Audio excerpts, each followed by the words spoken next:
যারা করবে না তারা নাই। তো স্টার্ট করে দিই আমরা।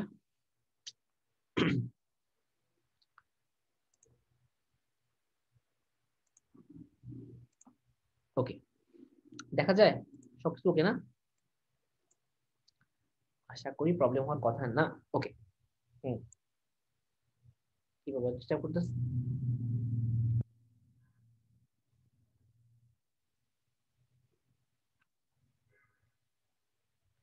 আচ্ছা, আপনাদের যেহেতু আপনারা পরিচিত না, ঠিক আছে, তাহলে আপনাদের আসলে কোশ্চেন থাকার মতো কিছু নাই। ওকে, তো আপনাদের কোশ্চেন আমি থাকবে না ধরে নিচ্ছি। বাট কিছু যদি বুঝতে সমস্যা হয়, আমি ক্লাসটা শেষে একদম লাস্টে কি 10 থেকে 15 মিনিট সময় দিব, তখন আপনারা আপনাদের কোনো কোশ্চেন থাকলে, কিছু জানা থাকলে আপনারা তখন কোশ্চেন গুলো করবেন, ঠিক আছে? এখন হয়তো ভাই পড়াবো, তাকাবো না, আমি কমেন্ট সেকশন দিকে তখন যখন বলবো কোশ্চেন করেন তখন কমেন্ট করিয়েন, তাহলে আমি তখন টাকা দিয়ে দেখবো যে কি কোশ্চেন করতেছেন, তখন আমি প্রত্যেকটা আনসার দিব, ঠিক আছে? তো সমস্যার কথা না।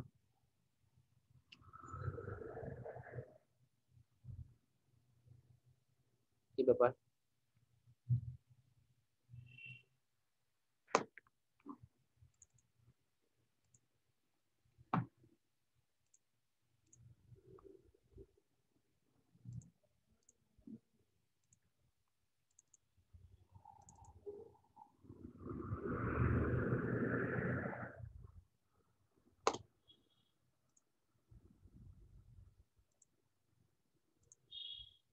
ডিস্টার্ব করতে। ওকে, এখন ঠিক আছে। ওকে, সো আমাদের ইনিশিয়াল যে টপিকটা বা আমাদের যে বিষয়টা আমাদের মাথায় রাখতে হবে সেটা হচ্ছে আমাদের মাইক্রোবায়োলজির মধ্যে প্রথম যে জিনিসটা আমাকে বুঝতে হবে সেটা হচ্ছে যে মাইক্রোবায়োলজি কাকে নিয়ে কথা বলে বা কোন কোন টপিক গুলাকে নিয়ে মাইক্রোবায়োলজি আলোচনা করে। হুম, তো প্রথমে খেয়াল করে দেখেন, এখানে আমাদের যে টপিকটি দেখা যাচ্ছে সেটা হচ্ছে প্রায়ন। মাইক্রোবায়োলজি প্রথমে কথা বলে কাকে নিয়ে? সে কথা বলে প্রায়নকে নিয়ে। ওকে, সে কথা বলে প্রায়নকে নিয়ে। ওকে, দেন কথা বলে সে ব্যাকটেরিওফেজ কে নিয়ে, প্লাজমিড কে নিয়ে, ট্রান্সপোর্টস নিয়ে, virus, bacteria, fungi, protozoa, helminth and ectoplasm. তাহলে দেয়ার আর মাল্টিপল কি স্ট্রাকচার। এবং আমাদের এই মাইক্রোবায়োলজি কিন্তু একটা বৃহৎ আলোচনা করে, একটা বৃহৎ টপিক নিয়ে আলোচনা করে। ওকে, তো আমরা জানি যে যেহেতু আমাদের টপিক গুলো অনেক বেশি, আমাদের কিন্তু সবকিছু পড়তে হবে না, বিকজ আমরা ইনিশিয়াল স্টেজে আছি, আমাদের সবকিছু লাগতেছে না। তো আমরা কি কি পড়বো আসলে আমাদের জানতে হবে, যেটা সেটা হচ্ছে খুব ভালোভাবে, সেটা হচ্ছে এই ব্যাকটেরিয়া পোর্শনটুকু, ভাইরাস পোর্শনটুকু, ফাঙ্গাই পোর্শনটুকু এন্ড প্রোটোজোয়া পোর্শনটুকু। ওকে, হেলমিন নিয়ে একটু আলোচনা আছে, সেটা আমরা পড়বো অবশ্যই হালকা করে, একটু প্লাজম আমাদের দরকার নেই বা একটু একটু প্যারাসাইট আমাদের প্রয়োজন নেই। ওকে, তবুও যেহেতু আমি আগেই বলেছি আমাদের বেসিকটা, আমাদের ফান্ডামেন্টাল খুব ইম্পর্টেন্ট, আমরা একদম ইনিশিয়াল থেকে আগাবো, সেক্ষেত্রে আমরা ভাইরাস থেকে শুরু করতে পারতেছি না, বিকজ ভাইরাস এটা প্রথম স্ট্রাকচার না। বিকজ এছাড়াও আরো কিছু ইনিশিয়াল স্ট্রাকচার আছে, একদম প্রাথমিক কিছু স্ট্রাকচার আছে যেটা আমাদের হিউম্যান বডিতে ডিজিজ প্রোডাকশন করতে সক্ষম। এরকম একটা স্ট্রাকচারের নাম কি? আমরা সবাই চিনি, স্ট্রাকচারের নাম হচ্ছে প্রায়ন। এই স্ট্রাকচারটার নাম হচ্ছে প্রায়ন। ওকে, তাহলে প্রায়ন আমাদের জন্য ইম্পর্টেন্ট। এখন খেয়াল করে দেখেন, ভাইয়া লিখে দিছি যে প্রায়ন হচ্ছে এমন একটা ইনফেকশাস এজেন্ট যে সবচাইতে ছোট, যে সবচাইতে ছোট, তার থেকে ছোট কি হইতে পারে না। So this is the smallest structure, this is the smallest structure, এর থেকে ছোট হইতে কেউ পারে না। এখন আমরা যখনই পরবর্তীতে দেখব আমাদের কি কি স্ট্রাকচার গুলো আছে বা কি কি স্ট্রাকচার কিভাবে গঠিত হয়েছে, আমরা দেখব দুইটা ওয়ার্ড আমাদের মধ্যে কমনলি চলে আসবে। তার মধ্যে একটা হচ্ছে প্রোটিন, একটা হচ্ছে প্রোটিন, আর একটা হচ্ছে ডিএনএ এবং অথবা আরএনএ। এই কথাগুলো আমাদের সঙ্গে খুব ভালোভাবে জড়িত। এবং আরেকটা জিনিস আমরা পাবো সেটা হচ্ছে আমাদের কার্বোহাইড্রেট স্ট্রাকচার। ওকে, এখন তাহলে অন্যান্য যে স্ট্রাকচার গুলো আছে আমরা মোটামুটি এই জিনিসগুলোকে কমনলি পাবো। এখন তাহলে প্রায়নকে কেন আমি ছোট বলতেছি বা প্রায়নটা কেন সবচেয়ে প্রথম দিকে চলে আসতেছে, এবং ইট is the infectious agent which is the smallest, এর থেকে ছোট আর ইনফেকশাস এজেন্ট নাই। এখন বিজ্ঞানীরা যখনই প্রায়ন নিয়ে গবেষণা করতে গিয়ে দেখলো, তারা দেখলো যে এই যে প্রায়নটা আছে তার মধ্যে কি আছে, তার মধ্যে কি প্রোটিন আছে, তার মধ্যে কি ডিএনএ আছে, আরএনএ আছে, কার্বোহাইড্রেট আছে, কি আছে। দেখতে কি দেখা গেল, এই যে প্রায়ন আমি নাম উচ্চারণ করলাম, এর কোনো ডিএনএ নাই, এর কোনো আরএনএ নাই, এর কোনো কার্বোহাইড্রেট কোর নাই। তাহলে শুধু কি আছে, এর শুধুমাত্র একটা প্রোটিন স্ট্রাকচার আছে। তাহলে প্রোটিন ছাড়া প্রায়নের আর কিচ্ছু নাই, শুধুমাত্র প্রোটিন স্ট্রাকচার দিয়ে আমাদের প্রায়নটা ফর্মেশন হয়। এখন কোশ্চেন হচ্ছে, যার কোনো ডিএনএ নাই, যার কোনো আরএনএ নাই, সে কিভাবে একটা ডিজিজ প্রোডাকশন করতে সক্ষম?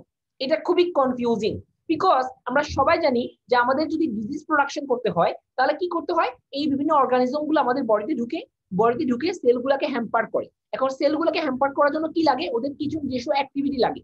যেমন একটা ভাইরাস বলেন, একটা ব্যাকটেরিয়া বলেন, তাদের অবশ্যই কি থাকে, ডিএনএ অথবা আরএনএ থাকে, এবং ওই ডিএনএ বা আরএনএ এর মাধ্যমে তারা কি করতে পারে, সংখ্যা বৃদ্ধি করতে পারে।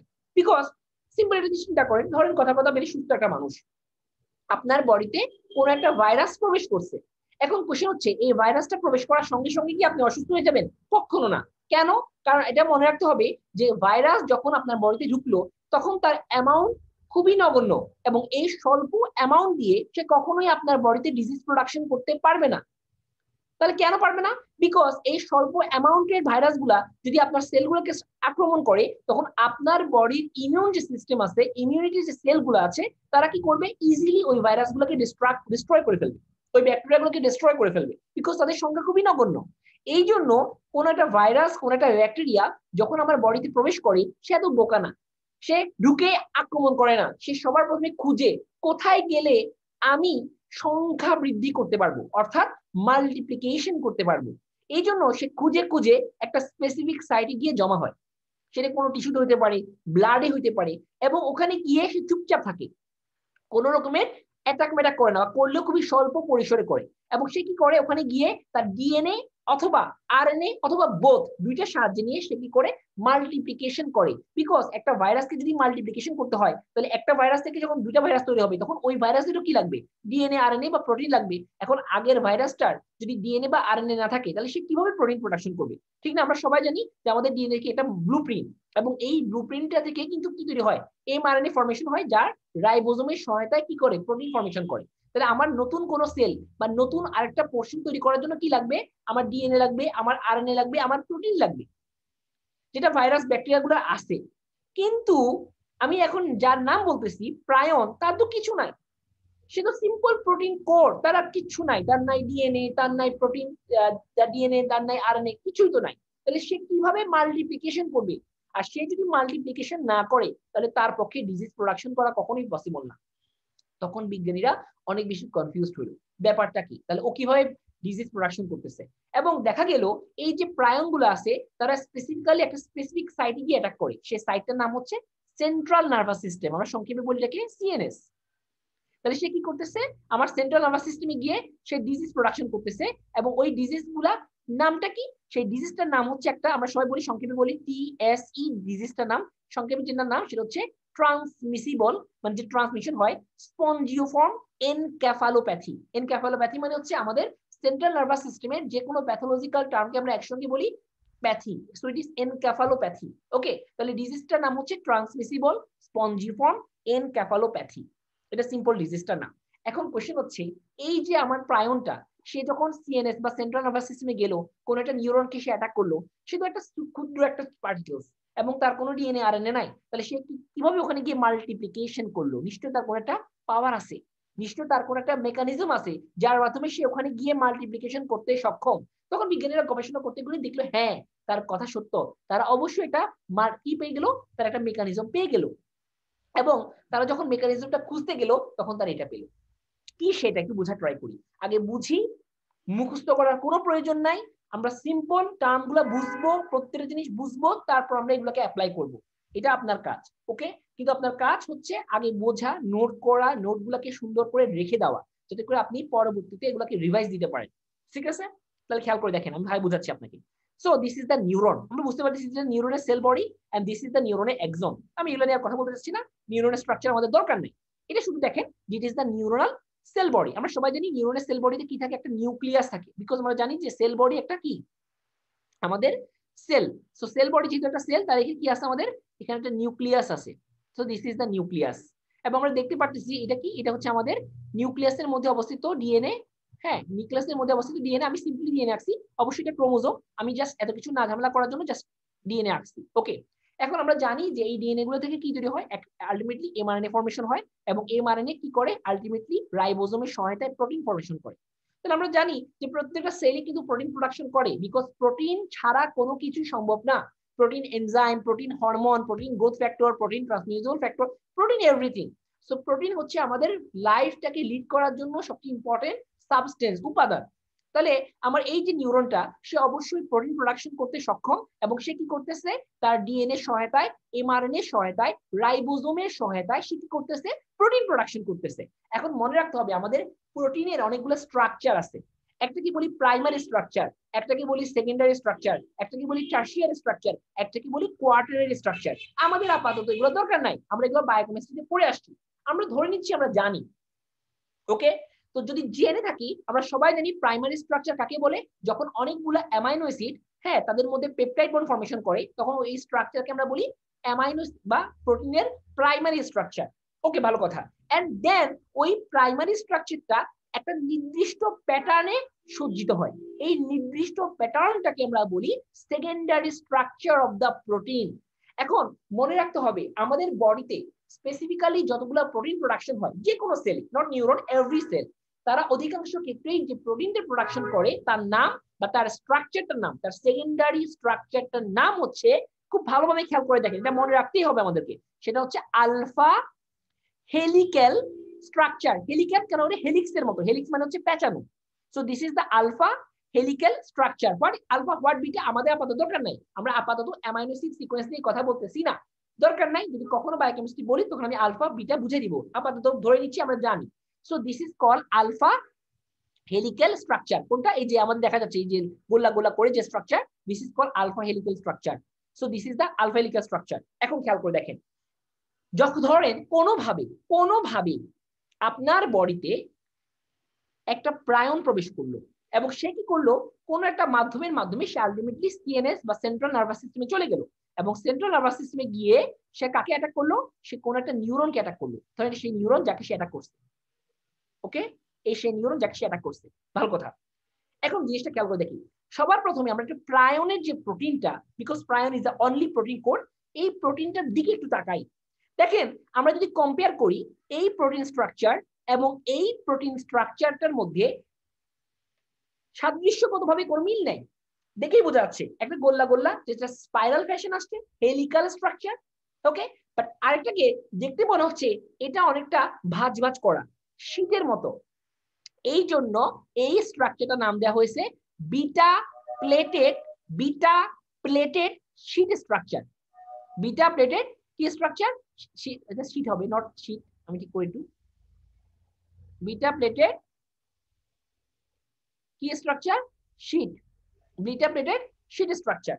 ওকে, তাহলে আমরা বুঝতে পারতেছি প্রায়নের স্ট্রাকচারটার নাম বা প্রায়নের সেকেন্ডারি স্ট্রাকচার অফ দ্য প্রোটিনের নাম বিটা প্লেটেড স্ট্রাকচার।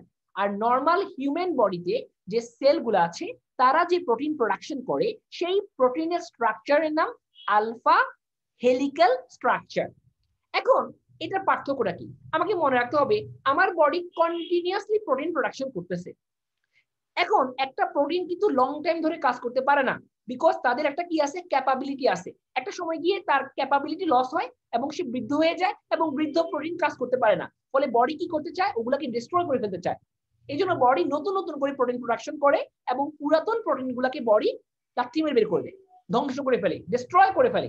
তাহলে আমরা জানি প্রোটিনকে ডিস্ট্রয় করার জন্য কি লাগবে, এনজাইম লাগবে, সেই এনজাইমগুলোর নাম কি, প্রোটিয়েজ। ভালো কথা। তাহলে আমাদের বডিতে কি প্রোডাকশন হয়, কিছু সেলুলার প্রোটিয়েজ প্রোডাকশন হয় যেগুলো ওল্ড প্রোটিন গুলাকে ডিস্ট্রয় করে ফেলে। কিন্তু হিউম্যান বডিতে যে সেলুলার প্রোটিয়েজ গুলো থাকে তারা শুধুমাত্র অনলি কাকে ভাঙতে পারে, আলফা হেলিক্যাল স্ট্রাকচারকে ভাঙতে পারে, তারা কখনো বিটা প্লেটেড স্ট্রাকচারকে ভাঙতে পারে না। তাহলে সিম্পল চিন্তা করে দেখেন তো, এই যে সেলুলার প্রোটিয়েজটা আছে সে কিন্তু আমার আলফা হেলিক্যাল স্ট্রাকচার মানে যেটা নরমালি প্রোডাকশন হতো তাকে ব্রেকডাউন করতে পারতেছে, কিন্তু বিটা প্লেটের যে স্ট্রাকচারটা আছে যেটা প্রায়নের স্ট্রাকচার তাকে কিন্তু সে ডিস্ট্রয় করতে পারতেছে না। তাহলে আমরা বুঝতে পারতেছি যে বিটা প্লেটের structure not break down by cellular protease enzyme. তাহলে এখন কি হচ্ছে একটু বোঝার ট্রাই করি। এই যে প্রায়ন, সে অবশ্যই আমার বডির অংশ না, সে একটা বাইরে থেকে আসছে, এবং সে অবশ্যই করাপ্টেড, সে একটা খারাপ সাবস্টেন্স।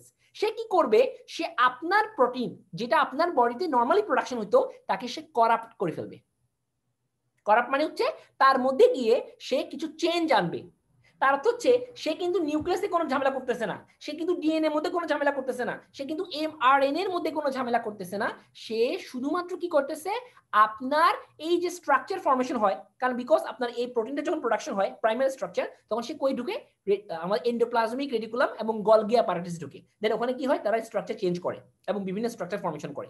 এই প্রায়নগুলো কি করে ওইখানে ঢুকে, হ্যাঁ যখন এই যে স্ট্রাকচারগুলো ফরমেশন হয় তখন সেখানেই ডিস্টার্ব করে, এবং ডিস্টার্ব করে কি করে নতুন যে স্ট্রাকচার মানে আলফা হেলিক্যাল স্ট্রাকচার প্রোডাকশন হওয়ার কথা ছিল সেটা না হয়ে তারা কি তৈরি করে, সে একটা নতুন প্রোটিন তৈরি করে যেটা দেখতে তার মতো, অর্থাৎ সেটা আর আলফা হেলিক্যাল স্ট্রাকচার না হয়ে কি হয় বিটা প্লেটের স্ট্রাকচার হয়। এই প্রোটিনটাকে, এই নতুন প্রোডাকশনকৃত বা নতুন তৈরিকৃত যে প্রোটিনটা আছে এই প্রোটিনটাকে কি বলা হয় পিআরপিসি। What is পিআরপিসি? দেখেন পিআর মানে হচ্ছে প্রায়ন প্রোটিন অফ সেলুলার অরিজিন। তাহলে কেন এটাকে প্রায়ন প্রোটিন বলতেছি? বিকজ এটা কিন্তু আগে নর্মাল প্রোটিন ছিল, বাট প্রায়ন কি করলো এই প্রোটিনের স্ট্রাকচারটাকে করাপ্টেড করে ফেললো, এবং করাপ্টেড করার কারণে তার স্ট্রাকচার চেঞ্জ হয়ে গেল। তাহলে সে সেলুলার অরিজিন বাট দেখতে কার মতো? প্রায়নের মতো, এই জন্য এর নাম দেওয়া হয়েছে প্রায়ন প্রোটিন অফ সেলুলার অরিজিন। এভাবে কি করতেছে সে মাল্টিপল হাজার হাজার নতুন নতুন কি পিআরপিসি প্রোডাকশন করতেছে, এবং এই পিআরপিসি পুনরায় আরেকটাকে অ্যাটাক করতেছে, এভাবে করে কি করতেছে আপনার নিউরনের মধ্যে হাজার হাজার প্রায়ন জমা হচ্ছে। কিন্তু সমস্যাটা কোথায়? সমস্যা হচ্ছে আমার প্রোটিয়াস কিন্তু একে ব্রেকডাউন করতে পারতেছে না। তখন কি হচ্ছে আমার নিউরন ভর্তি শুধু প্রায়ন আর প্রায়ন, তখন নিউরনগুলো আর কাজ করে না, তখন তৈরি হয় ট্রান্সমিসিবল কি স্পঞ্জিফর্ম এনকেফালোপ্যাথি। এভাবেই আমাদের প্রায়নগুলো কি করে ডিজিজ প্রোডাকশন করে। বুঝছেন কিনা বলেন? আমি আস্তে আস্তে করে যাই, এত টেনশন করার কিছু নাই, আমরা তাড়াহুড়ো কিছু নাই। 30টা ক্লাসে না হয় 40টা ক্লাস দিব, বাট আমরা স্লোলি যাই, বিকজ আমি চাই ওটা বুঝেন আগে। বলেন ক্লিয়ার? আশা করি বুঝছেন, না বুঝলে আমি পরে কোশ্চেন নিব, সমস্যা নেই। সো আমরা আশা করি প্রায়ন কিভাবে কাজ করে আমাদের বোঝা হয়ে গেছে, যতটুকু আমাদের জানলে এনাফ, এর থেকে বেশি আমাদের প্রয়োজন নেই আপাতত। আচ্ছা, প্রায়ন একটা ডিজিজ প্রোডাকশন করে যাকে আমরা বলি ম্যাড কাউ ডিজিজ। জানা উচিত যে প্রায়ন একটা ডিজিজ প্রোডাকশন করে যাকে আমরা বলি mad cow disease. Mad cow disease, যার অপর নাম হচ্ছে বোভাইন স্পঞ্জিফর্ম হ্যাঁ এনকেফালোপ্যাথি, অর্থাৎ সে মূলত গরুর মধ্যে রোগটা করে, এই জন্য এর নাম হচ্ছে বোভাইন। ওকে হোয়াটএভার, তো কারণে আর কিছুগুলা আপনি জাস্ট মনে রাখতে পারেন, আশা করি বুঝবেন। ঠিক আছে, তাহলে আমরা নেক্সট টপিকে চলে যাই। আমাদের নেক্সট টপিকটা হচ্ছে কি দেখি আমরা আসি কি। তাহলে আমরা প্রথম বলেছি শুরু হয়েছে কাকে দিয়ে? মাত্র প্রায়নকে দিয়ে। প্রায়নে কোনো ডিএনএ নাই, কিচ্ছু নাই, বেটা খালি একটা কি প্রোটিন শেড আর কিছু নাই, তাও সে ডিজিজ প্রোডাকশন করতে পারে এবং তার ডিজিজটা খুবই খারাপ একটা ডিজিজ। হোয়াটএভার, আমরা নেক্সট টপিকে চলে যাই, দেখি আমাদের জন্য কি আছে নেক্সট টপিকে। ওকে, এখন আসেন সেকেন্ড যে টপিকটা। তিনটা জিনিস আমাকে মনে রাখতে হবে, একটা হচ্ছে প্লাজমিড, একটা হচ্ছে ট্রান্সপোসেন্স, আর একটা হচ্ছে ব্যাকটেরিওফেজ। আমরা কিন্তু এখনো ব্যাকটেরিয়াতে যাই নাই, এখনো কিন্তু আমরা ভাইরাসে যাই নাই, আমরা এখনো কিন্তু ভাইরাসের আগে। আমরা সবাই জানি ভাইরাস কি কোনো cellular structure? No, virus is not a cellular structure. তাহলে ভাইরাস কিন্তু কোনো প্রাণীর বডিতে বা কোনো উদ্ভিদের বডিতে সে কিন্তু জীবন্ত, বাট যখন সে কোনো এনভায়রনমেন্টে থাকে, অর্থাৎ সে কোনো ভেক্টরের বডিতে যখন থাকে না, তখন কিন্তু সে মৃত। এই জন্য ভাইরাস কি জীব নাকি জড় এটা কিন্তু স্পেসিফিক্যালি বোঝা যায় না। ওকে, আচ্ছা, তাহলে আমরা জানি যে ভাইরাস কোনো কোনো সেলুলার স্ট্রাকচার না, বিকজ একটা সেল হইতে হলে যে সকল বৈশিষ্ট্য থাকা দরকার সেই সকল বৈশিষ্ট্য আমার ভাইরাসে নাই। তাহলে আমরা এখনো কিন্তু ভাইরাসে যেতে পারি নাই, আমরা এখনো তার আগে আরো কিছুতে আসি। তাহলে আমাকে এই জিনিসটা জানতেই হবে, তার নাম প্লাজমিড। প্লাজমিড আমাকে জানতে হবে, হবে এবং হবে। ভাই কেন তো জানতে হবে? বিকজ প্লাজমিড এমন একটা স্ট্রাকচার যা করতে পারে না এমন কিছুই নাই। তাহলে একটু বোঝার আগে আমি একটু ব্যাকটেরিয়ার দিকে তাকাই। This is the bacteria, it is the bacteria. আমরা জানি যে ব্যাকটেরিয়ার যে নিউক্লিয়াস, একে কিন্তু নিউক্লিয়াস বলা যায় না। ভাইয়া কেন যায় না? কজ আছে। কজটা কি? তাহলে সবার প্রথমে বুঝতে হবে যে আমি কাকে নিউক্লিয়াস বলবো। নিউক্লিয়াস বলার জন্য যে জিনিসটা আমার মাস প্রয়োজন সেটা হচ্ছে একটা নিউক্লিয়ার মেমব্রেন। তার অর্থ হচ্ছে এরা সবাই হচ্ছে সেলুলার অর্গানালিস, অর্থাৎ একটা সেলের ভিতরে অবস্থিত কিছু অর্গানালিস বা অংশ। তাহলে এই নিউক্লিয়াস বলার প্রথম শর্ত হচ্ছে তার কি থাকতে হবে? নিউক্লিয়ার মেমব্রেন থাকতে হবে। So now this is the nuclear membrane. ভালো কথা। তারপর কি থাকতে হবে? একটা নিউক্লিওলাস থাকতে হবে। নিউক্লিয়াস কিছুই না, এটা হচ্ছে একটা আরএনএ এর মুষ্টিবদ্ধ অংশ। সো মাল্টিপল আরএনএ কি ফরমেশন করে? নিউক্লিওলাস ফরমেশন করে। এবং এই আরএনএ একটা স্পেসিফিক জায়গা আছে যেটা আমরা স্যাটেলাইট বলি, সেখানে কি যুক্ত থাকে? একটা ক্রোমোজোম যুক্ত থাকে। So this is the chromosome. আমরা ক্রোমোজোম বলি না, আমরা কি বলি? Nuclear reticulum. বিকজ ক্রোমোজোম তখনই হয় যখন সে মেটাফেজ যাবে যায়, সেটা পরে কথা, আমার দরকার নেই আপাতত। যাক, এটা হচ্ছে নিউক্লিয়ার রেটিকুলাম, এবং ভিতরে কি থাকে, অসংখ্য ওয়াটার থাকে। কি থাকে, অসংখ্য ওয়াটার থাকে, ধরেন এগুলো হচ্ছে ওয়াটার, অসংখ্য ওয়াটার থাকবে। So so now this is called nucleus. So now this is called nucleus. But আমরা যখন ব্যাকটেরিয়ার দিকে তাকাবো, ব্যাকটেরিয়ার নিউক্লিয়াসের দিকে চোখ বড় বড় করে তাকাবো, তখন দেখবো তার এই বৈশিষ্ট্য নেই। তাহলে কি নেই তার? সবার প্রথমে আমরা যেটা দেখবো যে তার কোনো নিউক্লিয়ার মেমব্রেন নেই। তাহলে ভাইয়া নিউক্লিয়ার মেমব্রেন যদি না থাকে তাহলে কি থাকবে ভাইয়া? তিনটা জিনিস থাকবে, নিউক্লিওলাস, নিউক্লিয়ার রেটিকুলাম এবং নিউক্লিওপ্লাজম। বাট আনসার হচ্ছে নো, তার দুইটা জিনিস থাকবে। কেন বলেন তো? সিম্পল, একটা সেলের মধ্যে কি থাকে? সাইটোপ্লাজম, সেটা কেমন? ওয়াটারি। নিউক্লিওপ্লাজম কেমন? ওয়াটারি। তাহলে সিম্পল বিষয় যে আপনি যখন বাইরের মেমব্রেনটাকে ফাটাই দিয়েছেন, হ্যাঁ, তাহলে এই ভিতরে যে ওয়াটারগুলো ছিল সেটা কি আর আপনি আগের মতো ডিস্টিংগুইশ করতে পারবেন, আলাদা করতে পারবেন? কখনো পারবেন না। তাহলে কি হবে? ওই নিউক্লিওপ্লাজমটা সাইটোপ্লাজমের সঙ্গে মিলেমিশে একাকার হয়ে যাবে। তাহলে শুধু কাকে বোঝা যাবে, কাকে ডিস্টিংগুইশ আলাদা করা যাবে, সেটা শুধু দুটো স্ট্রাকচার, একটা হচ্ছে এই নিউক্লিওলাসকে এবং তার সঙ্গে যুক্ত করা নিউক্লিয়ার রেটিকুলামকে। এই নিউক্লিওলাস এবং নিউক্লিয়ার রেটিকুলামকে একসঙ্গে বলি আমরা নিউক্লিয়েড। এই জন্য ব্যাকটেরিয়ার নিউক্লিয়াস থাকে না, কি থাকে? নিউক্লিয়েড থাকে। এখন বিজ্ঞানীরা দেখলো যে এই ব্যাটার নিউক্লিয়েড, তার মধ্যে কি আছে? আমাদের ডিএনএ আছে, ভালো কথা। হঠাৎ করে তারা দেখলো যে এই নিউক্লিয়েডের ছাড়াও হঠাৎ করে ব্যাকটেরিয়ার মধ্যে কিছু গোল্লা গোল্লা ডিএনএ পাওয়া গেল, যেটা ক্রোমোজোমের মধ্যে না, আলাদা। Because it is a chromosome. আমরা আগে বলেছি নিউক্লিয়ার রেটিকুলামটা একসময় কি ফর্মেশন করবে? ক্রোমোজোম। এবং আমরা জানি one chromosome means one DNA. তার অর্থ একটা ক্রোমোজোম যে কথা ইকুয়াল টু ওয়ান ডিএনএ সে কথা। মানে পার্থক্য কোথায়? ডিএনএ এর সঙ্গে যখন প্রোটিন যুক্ত হয়, হিস্টোন প্রোটিন, নন হিস্টোন প্রোটিন, তখন সে কি প্রোডাকশন করে? ক্রোমোজোম প্রোডাকশন করে। তাহলে ওয়ান ক্রোমোজোম যে কথা, ওয়ান ডিএনএ সে কথা। তাহলে এখানে কি থাকার উচিত? ক্রোমোজোম। এটা হচ্ছে ক্রোমোজোম, তার মধ্যে কি আছে? একটা ডিএনএ আছে। বাট দেখা গেল ব্যাকটেরিয়ার এই ক্রোমোজোমের মধ্যকার ডিএনএ ছাড়াও তার কিছু আলাদা ডিএনএ থাকে।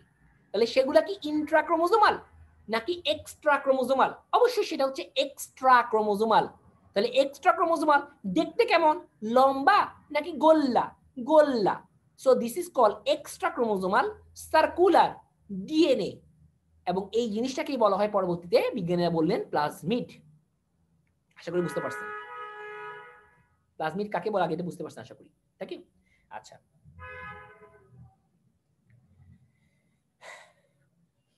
ওকে। সো নাও আমরা খেয়াল করে দেখি, তাহলে আমরা বুঝে গেলাম আগে প্লাজমিড কাকে বলে, সেটা আগে বুঝছি।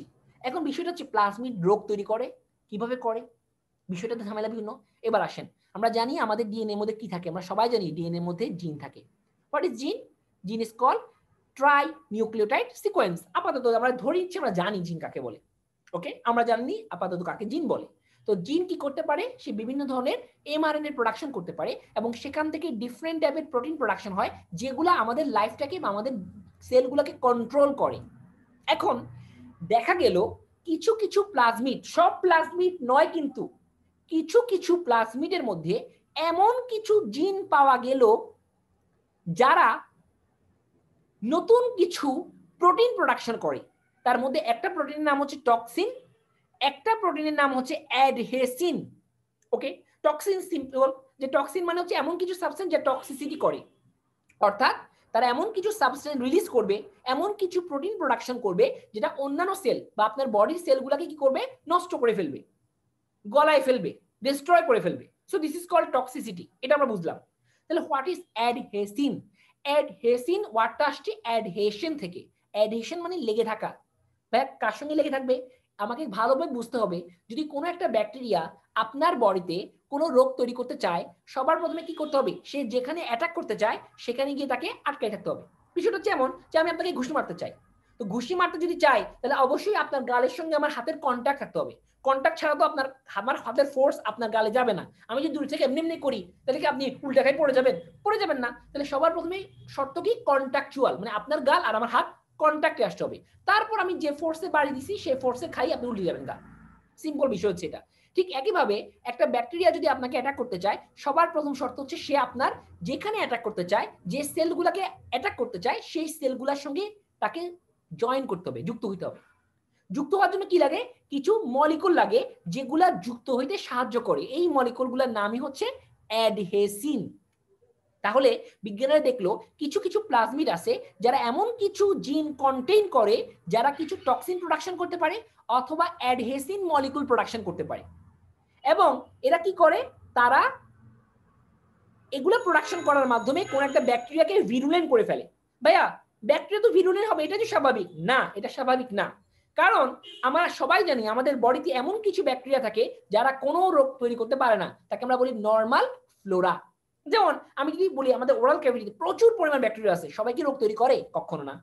তাহলে কি হলো? ধরেন কথার কথা, কোন একটা ব্যাকটেরিয়া আপনার মরিতে ঢুকছে মুখের মধ্যে, শুধু একটা ব্যাকটেরিয়া, কিন্তু এমন একটা ব্যাকটেরিয়া যার প্লাজমিড আছে এবং ওই প্লাজমিডের মধ্যে জিন আছে যে টক্সিন প্রোডাকশন করতে সক্ষম। এবং মনে রাখতে হবে এই প্লাজমিড গুলা যেহেতু এক্সট্রা ক্রোমোজোমাল, এগুলা ব্যাকটেরিয়ার মধ্যে কন্টেইন থাকে না, মানে ব্যাকটেরিয়ার মধ্যে সীমাবদ্ধ থাকতে পছন্দ করে না। তারা যখনই দেখে অন্য একটা ব্যাকটেরিয়া, তারা জাম্প করে, কি করে? অন্য একটা ব্যাকটেরিয়ার মধ্যে চলে যায়। এবং আমরা জানি ব্যাকটেরিয়ার এই প্লাজমিড গুলো কি করতে পারে? ফিউশন করতে পারে, মানে একটা প্লাজমিড আরেকটা প্লাজমিডের সঙ্গে মিলে যেতে পারে। তো যখনই এই ভিরুলেন্ট ব্যাকটেরিয়াটা যার প্লাজমিড আছে এবং যার প্লাজমিড টক্সিন প্রোডাকশন করতে সক্ষম, সে কোনোভাবে আমার মুখে প্রবেশ করলো এবং সে দেখলো মুখের মধ্যে কি বসে আছে? Diphtheria, কোরিনিব্যাকটেরিয়াম diphtheriae. ব্যাকটেরিয়া বসে আছে, ভালো ব্যাকটেরিয়া, কোনো রোগ তৈরি করে না, বোকা বসে আছে, কিন্তু তারও কিন্তু প্লাজমিড আছে, তার প্লাজমিড কোনো জিন কন্টেইন করে না যেটা টক্সিন প্রোডাকশন করতে পারে। এই যে নতুন ব্যাকটেরিয়া যেটা আপনার মুখে ঢুকছে, সে কি করলো? তার যে প্লাজমিডটা আছে সে প্লাজমিডটাকে কি করলো? ওই ভালো ডিপথেরিয়ার ব্যাকটেরিয়ার মধ্যে ঢুকাই দিল। এবং ওই ডিপথেরিয়ার ব্যাকটেরিয়া এবং আপনার ওই আপনার এই ভিরুলেন্ট ব্যাকটেরিয়ার প্লাজমিড এবং আপনার বডিতে অবস্থিত যে ডিপথেরিয়া, কোরিনিব্যাকটেরিয়াম ডিপথেরিয়া, তার প্লাজমিড কি করলো? ফিউশন করলো। এবং ফিউশন করে কি করলো? সে নতুন করে টক্সিসিটি তৈরি করার জিন গেইন করলো এবং সে কি করলো? ভিরুলেন্ট হয়ে গেল। তাহলে দেখেন এই ডিপথেরিয়া কিন্তু আগে ভালো ছিল, সে কিন্তু কিছু করতেছিল না, বাট নতুন যে ব্যাকটেরিয়াটা আছে সে আপনার বডিতে প্রবেশ করে কি করলো? তার প্লাজমিড গুলাকে আপনার বডিতে অবস্থিত নন ভিরুলেন্ট, মানে যে কোনো রোগ তৈরি করে না এমন একটা ব্যাকটেরিয়ার মধ্যে তার প্লাজমিডটাকে প্রবেশ করাই দিল। এবং কি হইলো? ভালো প্লাজমিড এবং খারাপ প্লাজমিড মিলে নতুন একটা প্লাজমিড তৈরি করলো যে কি করতে পারে? টক্সিন প্রোডাকশন করতে পারে। তাহলে এখন আপনার বডিতে অবস্থিত কোরিনিব্যাকটেরিয়াম ডিপথেরি, সে কি এখন ভালো হয়ে গেল নাকি খারাপ হয়ে গেল? সে এখন খারাপ হয়ে গেল। তাহলে সে কি করবে? মাল্টিপ্লিকেশন করবে, এবং যত সে মাল্টিপ্লিকেশন করবে সবগুলো নতুন নতুন ব্যাকটেরিয়া প্রোডাকশন করবে, সব ব্যাকটেরিয়ার কি হবে? প্লাজমিড গুলা খারাপ, এবং সবাই মিলে কি তৈরি করবে? আপনার বডিতে ডিপথেরিয়া তৈরি করবে। ক্লিয়ার? আচ্ছা, ভিরুলেন্স মানে হচ্ছে রোগ প্রতিরোধ করার ক্ষমতা, যে আপনার বডিতে ভিরুলিজম মানে রোগ তৈরি করতে সক্ষম, দিস ইজ কল্ড ভিরুলেন্স। ক্লিয়ার? তাহলে নন ভিরুলেন্স মানে রোগ প্রতিরোধ করতে পারে না, কাকে আমরা বলি? নর্মাল ফ্লোরা, যে আমার বডিতে আছে বাট কোনো রোগ তৈরি করে না, আমার জন্য ভালো। আর যারা ভিরুলেন্ট তারা কি করে? এসে এই ভালোগুলোকে খারাপ করে দেয়, করাপ্ট করে ফেলে। কিসের মাধ্যমে? প্লাজমিডের মাধ্যমে। তাহলে আমরা বুঝতেছি প্লাজমিড কিন্তু কোনো সিঙ্গেল স্ট্রাকচার না, এটা কিন্তু একক কিছু না, কার অংশ? ব্যাকটেরিয়ার অংশ, কিন্তু সে নিজে রোগ প্রতিরোধ করতে পারে সরাসরি না, কিভাবে? পরোক্ষভাবে। কথা কি বুঝছেন? তাহলে আমরা বুঝতে পারতেছি যে প্লাজমিড গুলো কিছু জিন কন্টেইন করে যারা কি প্রোডাকশন করতে পারে? টক্সিন অথবা অ্যাডহেসিভ মলিকুল প্রোডাকশন করতে পারে। এছাড়া আরেকটা বিষয় আছে, সেটা কি? সেটা হচ্ছে ব্যাকটেরিয়াল রেজিস্ট্যান্স। এটা বুঝতে হবে, এটা না বোঝার সাথে আমার হবে না। আমরা সবাই জানি যে ব্যাকটেরিয়ার অ্যান্টিব্যাকটেরিয়াল ডোজ যদি আমরা কমপ্লিট না করি তখন কি ডেভেলপ করে? বলে ব্যাকটেরিয়াল অ্যান্টিব্যাকটেরিয়াল রেজিস্ট্যান্স ডেভেলপ করে। এটা কেন হয় এটা বোঝার ট্রাই করি একটু, না বুঝলে আমার হবে না। আচ্ছা ভাইয়া কেন একটু বুঝি, এটা একটু বুঝছি ভাইয়া, বুঝলে ভাইয়া বুঝবেন। আমাকে দেখেন, খেয়াল করে দেখেন। ধরেন কথার কথা যে আপনার বডিতে একটা এ ব্যাকটেরিয়া আছে, এবং সে আপনার বডিতে কোনো রোগ তৈরি করতেছে। আপনি তাকে মারার জন্য একটা অ্যান্টিব্যাকটেরিয়াল ড্রাগ দিলেন। ক্লিয়ার? আচ্ছা ভালো কথা। ড্রাগটা খেতে হবে 5 দিন, আপনি 3 দিন খেলেন। তো 3 দিন খাওয়ার কারণে কি হলো? অধিকাংশ 100% ব্যাকটেরিয়া এ ব্যাকটেরিয়ার মধ্যে 80% এ ব্যাকটেরিয়া ডিস্ট্রয় হয়ে গেল। তাহলে বডিতে রইল কতটুকু? মাত্র 20% ব্যাকটেরিয়া। কিন্তু সমস্যা কি? যে এই 20% ব্যাকটেরিয়া আপনার বডিতে কোনো রোগ তৈরি করতে পারতেছে না। তাহলে আপনি মনে করলে আপনি সুস্থ হয়ে গেছেন, আপনার জ্বর নাই, তর নাই, আপনি সুস্থ, আপনি আলহামদুলিল্লাহ আমি সুস্থ হয়ে গেছি। ওকে আমি সুস্থ হয়ে গেছি, তাহলে আমার আর ড্রাগসের প্রয়োজন নাই, আমি ড্রাগস অফ করে দিই, বিকজ আমি সুস্থ। বাট আপনি কি আসলে সুস্থ না? কেন আপনি সুস্থ না? বিকজ আপনার সাইন সিমটম বন্ধ হয়ে গেছে। কিন্তু আপনার বডিতে সব ব্যাকটেরিয়া কিন্তু এখনো মারা যায় নাই, 20% ব্যাকটেরিয়া স্টিল সার্ভাইভ করতেছে। বাট এই 20% ব্যাকটেরিয়া কিন্তু তাদের সহকর্মীদের মৃত্যু দেখছে এবং তারা এটাও জানে কে তাদেরকে মারছে। তারা দেখলো যে তাদেরকে মারছে একটা অ্যান্টিব্যাকটেরিয়াল ড্রাগস। ওকে, তখন তারা গবেষণা শুরু করে এবং গবেষণা করে সে কি করে তার প্লাজমিডের মধ্যে এমন কিছু নতুন জিন প্রোডাকশন করে, যাকে আমরা বলি মিউটেশন। সেই মিউটেশনের মধ্যে এমন কিছু জিন প্রোডাকশন করে যে জিনগুলা থেকে নতুন একটা প্রোটিন প্রোডাকশন হয়, যে ওই অ্যান্টিবায়োটিক যখন আপনার বডিতে ঢুকবে তাকে ডিস্ট্রয় করতে সক্ষম। কিন্তু বডিতে মাত্র কতটুকু আছে? 20%। তাহলে এত কম সংখ্যক ব্যাকটেরিয়া কিন্তু ডিজিজ প্রোডাকশন করতে পারবে না। তখন তারা মাল্টিপ্লিকেশন করা শুরু করে এবং তারা যখন মাল্টিপ্লিকেশন করা শুরু করে তারা কিন্তু অলরেডি তাদের প্লাজমিডের মধ্যে ওই জিনটা কন্টেন্ট করে ফেলছে মিউটেশনের মাধ্যমে। তাহলে তারা নতুন প্রোডাকশন করবে, নতুন ব্যাকটেরিয়া প্রোডাকশন করবে, মাল্টিপ্লিকেশন করবে। তাহলে কি হবে? তাদের এই যে প্লাজমিডটা আছে সেও তো মাল্টিপ্লাই করবে এবং সেই মাল্টিপ্লাই করার মাধ্যমে কি করবে? নতুন ব্যাকটেরিয়াগুলোর মধ্যে ঢুকে যাবে। ফলে কি হবে? নতুন যত ব্যাকটেরিয়া প্রোডাকশন হবে সবাই ওই জিন কন্টেন্ট করবে, সবাই ওই প্রোটিন প্রোডাকশন করতে সক্ষম এবং যখনই আপনি ওই অ্যান্টিব্যাকটেরিয়াল ড্রাগটা আবার খাবেন, সে কি করবে? তার এই প্রোটিনের মাধ্যমে ওই অ্যান্টিব্যাকটেরিয়াল ড্রাগটাকে ডিস্ট্রয় করে ফেলবে। এটাকেই আমরা বলি অ্যান্টিব্যাকটেরিয়াল রেজিস্ট্যান্স। এই জন্য কি করতে হয়? আমাদেরকে অ্যান্টিব্যাকটেরিয়াল ড্রাগের ফুল ডোজ কমপ্লিট করতে হয়। আশা করি বুঝছেন। এখন এই একটা এক্সাম্পল দিই। এক্সাম্পলটার নাম হচ্ছে পেনিসিলিনেস এনজাইম। যখন আমরা আগে পেনিসিলিন ইউজ করতাম দেখা যেত ব্যাকটেরিয়া ওকে, ব্যাকটেরিয়া মারা যাচ্ছে, কিন্তু সময় যে কি করছে আমরা পেনিসিলিন খাওয়ার ফুল ডোজ কমপ্লিট করলাম না। ফলে নতুন ব্যাকটেরিয়াগুলো যারা সার্ভাইভ করে গেল তারা নতুন ব্যাকটেরিয়া প্রোডাকশন করলো যারা এমন কিছু জিন কন্টেইন করে যারা পেনিসিলিনেস নামক এনজাইম তৈরি করতে সক্ষম। ফলে যখনই আপনি ওই মানুষটাকে পেনিসিলিন নামক ড্রাগ দেন তখনই ওই এনজাইমের মাধ্যমে সে কি করে? পেনিসিলিন ড্রাগটাকে ডিস্ট্রয় করে ফেলে। ফলে পেনিসিলিন আর কাজ করতে পারে না এবং কি হয়? ওই ব্যাকটেরিয়াটা অ্যান্টিব্যাকটেরিয়াল রেজিস্ট্যান্স ডেভেলপ করে এবং আপনাকে ওই অ্যান্টিবায়োটিক দিলে আপনার বডিতে কোনো কাজ হবে না। তখন আমাকে অ্যান্টিবায়োটিক কি করতে হয়? সুইচ করতে হয়। ক্লিয়ার? ক্লিয়ার?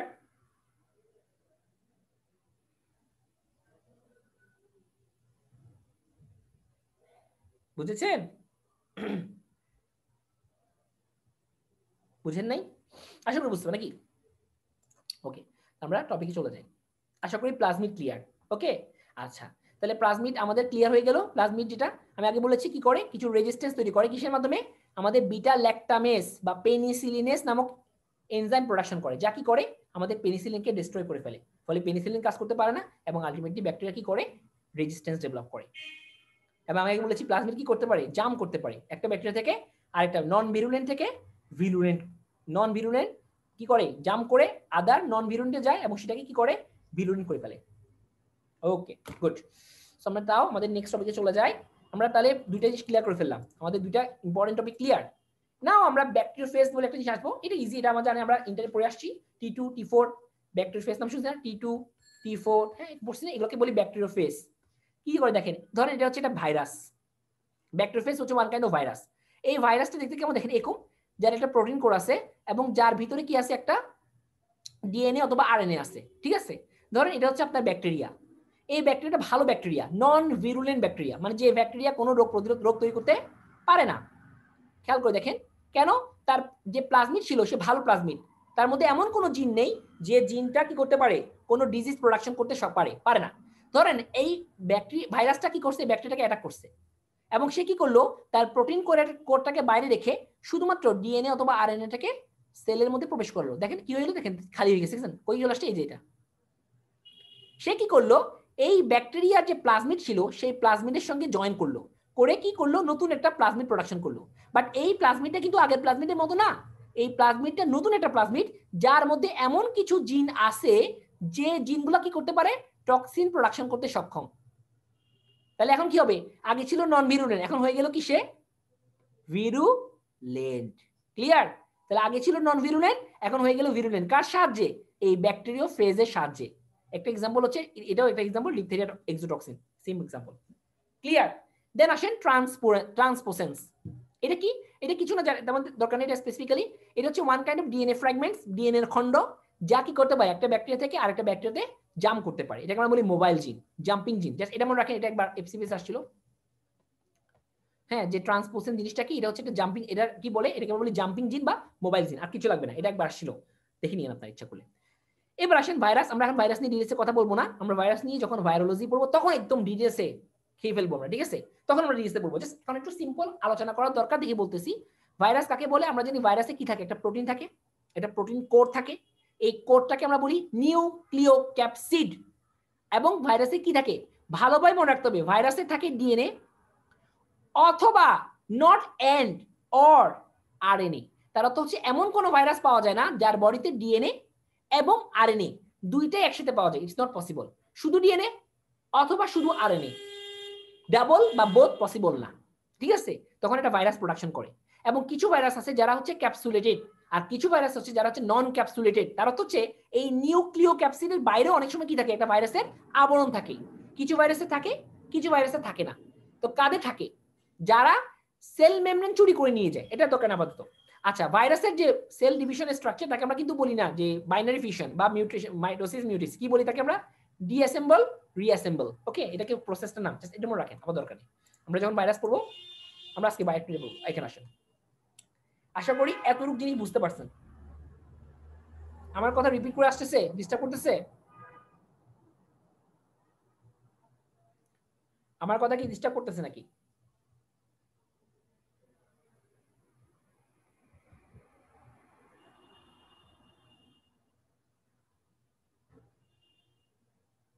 হ্যালো, ভাইয়ের কথা কি রিপিট করতেছে?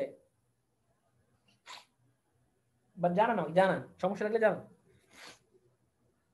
এখন আসেন, যেটা আমাকে জানতে হবে সেটা হচ্ছে প্রোক্যারিওটিক সেল এন্ড ইউক্যারিওটিক সেলের পার্থক্য। ভাইয়া এটা কি জানা দরকার আছে? আমরা সবাই পারি, হ্যাঁ আমি জানি সবাই পারেন, বিকজ আমি আগেই বলেছি যে আমরা এখন বাবু পর্যায়ে আছি। বাবু পর্যায়ে মানে আমরা একদম শুরু করেছি, মাত্র মাইক্রোবায়োলজি ঢুকছি। তাহলে আমরা কিন্তু এখন ইচ্ছা করলে ব্যাকটেরিয়া স্ট্রাকচার নিয়ে কথা বলবো না, আমরা ইচ্ছা করলে ফাঙ্গাই স্ট্রাকচার নিয়ে কথা বলবো না। আমরা সবাই প্রথমে বোঝার ট্রাই করব যে সেলের পার্থক্য কি। কেন? কারণ আপনি যদি সেলের পার্থক্য ধরতে না পারেন, একটা সেলকে আরেকটা সেলের সঙ্গে পার্থক্য করতে না পারেন, তাহলে কিভাবে অ্যান্টিম্যাক্রোবিয়াল ড্রাগগুলো কাজ করে সেটা আপনি কখনোই বুঝতে পারবেন না। এই জন্য আমি আপনাদেরকে প্রোক্যারিওটিক সেল এবং ইউক্যারিওটিক সেলের প্রত্যেকটা পার্থক্য এক্সাম্পল সহকারে ব্যাখ্যা সহকারে বোঝার ট্রাই করব। যদি জেনে থাকেন তাও কোনো সমস্যা নেই, একটু রিভাইজ হয়ে যাবে, কোনো সমস্যা নেই। Clear? So thank you clear হওয়ার জন্য। তাহলে এখন দেখেন, আমরা প্রথমে বলি প্রোক্যারিওটিক, নামটা হচ্ছে ক্যারিয়ন, কথা হতো নিউক্লিয়াস। ক্যারিয়ন কথার অর্থ কি? নিউক্লিয়াস। প্রো কথার অর্থ হচ্ছে ওল্ড, আদি, প্রিভিয়াস। আর ইউ কথার অর্থ কি? নিউ। ইউ কথার অর্থ নিউ। তাহলে বুঝে পাচ্ছি আমরা, বুঝতে পারতেছি প্রোক্যারিওটিক কথার অর্থ হচ্ছে আদি নিউক্লিয়াস, যে নিউক্লিয়াসটা পারফেক্ট না, যে নিউক্লিয়াসটা ভালো না। আর নিউক্লিয়ারিক নিউক্লিয়াস মানে হচ্ছে যে নিউক্লিয়াসটা পারফেক্ট। তাহলে যে নিউক্লিয়াসটা পারফেক্ট তার সেলকে বলি ইউক্যারিওটিক সেল, আর যে নিউক্লিয়াসটা পারফেক্ট না তার সেলকে বলি প্রোক্যারিওটিক সেল। আচ্ছা, তাহলে কি কি পার্থক্য আমরা পেতে পারি? সবার প্রথমে পার্থক্য হচ্ছে তার নিউক্লিয়াস। আমরা আগে বলেছি যে প্রোক্যারিওটিক সেলের নিউক্লিয়াসকে আমরা বলি নিউক্লিয়য়েড। কেন নিউক্লিয়য়েড বলি? Because they don't have two structure, একটা নিউক্লিয়ার মেমব্রেন আর একটা নিউক্লিওপ্লাজম। বাট ইউক্যারিওটিক সেলে কি আছে? চারটা কম্পোনেন্ট, চারটাই আছে। ওকে, চারটা কম্পোনেন্টের চারটাই আছে। এই জন্য আমরা কি বলি? এটাকে বলি নিউক্লিয়য়েড আর এটাকে বলি নিউক্লিয়াস। বুঝতে পারছি, আশা করি আপনারা বুঝছেন। আশা সেকেন্ড টপিকটা, এটা হচ্ছে এক নাম্বার, এগুলো হচ্ছে 1 2, ঠিক আছে, এগুলো বুঝবেন 1 2 3 এগুলো। ওকে, সো না 2 তে আসি আমরা। ওকে, সো 2 তে খেয়াল করে দেখি, একটু খেয়াল করে দেখি। This is the chromosome of prokaryotic cell and this is the chromosome of eukaryotic cell. ভাইয়া তাহলে কি হচ্ছে জিনিসটা একটু দেখি আমরা। এই ক্রোমোজোমটা দেখতে কেমন লাগতেছে? গোল্লা, চারকোনা নাকি লম্বা? দেখেই বোঝা যাচ্ছে it is a circular chromosome. This is a circular, গোল গাল। But it is the chromosome which is linear, লম্বা। একটা হচ্ছে সার্কুলার ক্রোমোজোম আর এটা হচ্ছে লাইনিয়ার ক্রোমোজোম। আচ্ছা, কিন্তু মনে রাখতে হবে একটা প্রোক্যারিওটিক সেলের শুধুমাত্র শুধুমাত্র এবং শুধুমাত্র একটাই ক্রোমোজোম থাকে।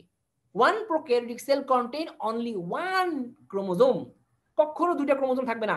one cell one chromosome. So now ক্রোমোজোমটা কেমন? সার্কুলার, এবং কয়টা? একটা। বাট অবশ্যই মনে রাখতে হবে একটা ইউক্যারিওটিক সেল কখনোই সিঙ্গেল ক্রোমোজোম কন্টেন করে না, অবশ্যই সে মাল্টিপল ক্রোমোজোম কাউন্ট করে, at least 2. So this is called multiple chromosome. তাহলে প্রোক্যারিওটিক সেলের ক্রোমোজোম সার্কুলার ক্রোমোজোম, ইউক্যারিওটিক সেলের chromosome linear chromosome, it's contain only one chromosome and it's contain at least two multiple chromosome. এটা হচ্ছে প্রথম জিনিসটা যেটা আমাকে বুঝতে হবে। এখন আসেন, এই প্রোক্যারিওটিক ক্রোমোজোমটা কি কন্টেন করে? সে কোনো হিস্টোন প্রোটিন কন্টেন করে না, করে না। কে? প্রোক্যারিওটিক সেলের ক্রোমোজোম। কিন্তু ইউক্যারিওটিক সেলের ক্রোমোজোম অবশ্যই অবশ্যই অবশ্যই কি কন্টেন করে? হিস্টোন প্রোটিন কন্টেন করে, থাকতেই হবে। হিস্টোন ছাড়া ইউক্যারিওটিক সেলের নিউক্লিয়াস ক্রোমোজোম কখনোই প্রোডাকশন করতে পারবে না। সো হিস্টোন প্রোক্যারিওটিক সেলে থাকে না, কিন্তু ইউক্যারিওটিক সেলে থাকে। মাস্ট মনে রাখতে হবে আমাদেরকে। এবার আসেন, আপনারা মনোযোগ দেওয়া শুরু করেন, বিকজ আমরা কিন্তু ডিপেস্ট ঢুকতেছি।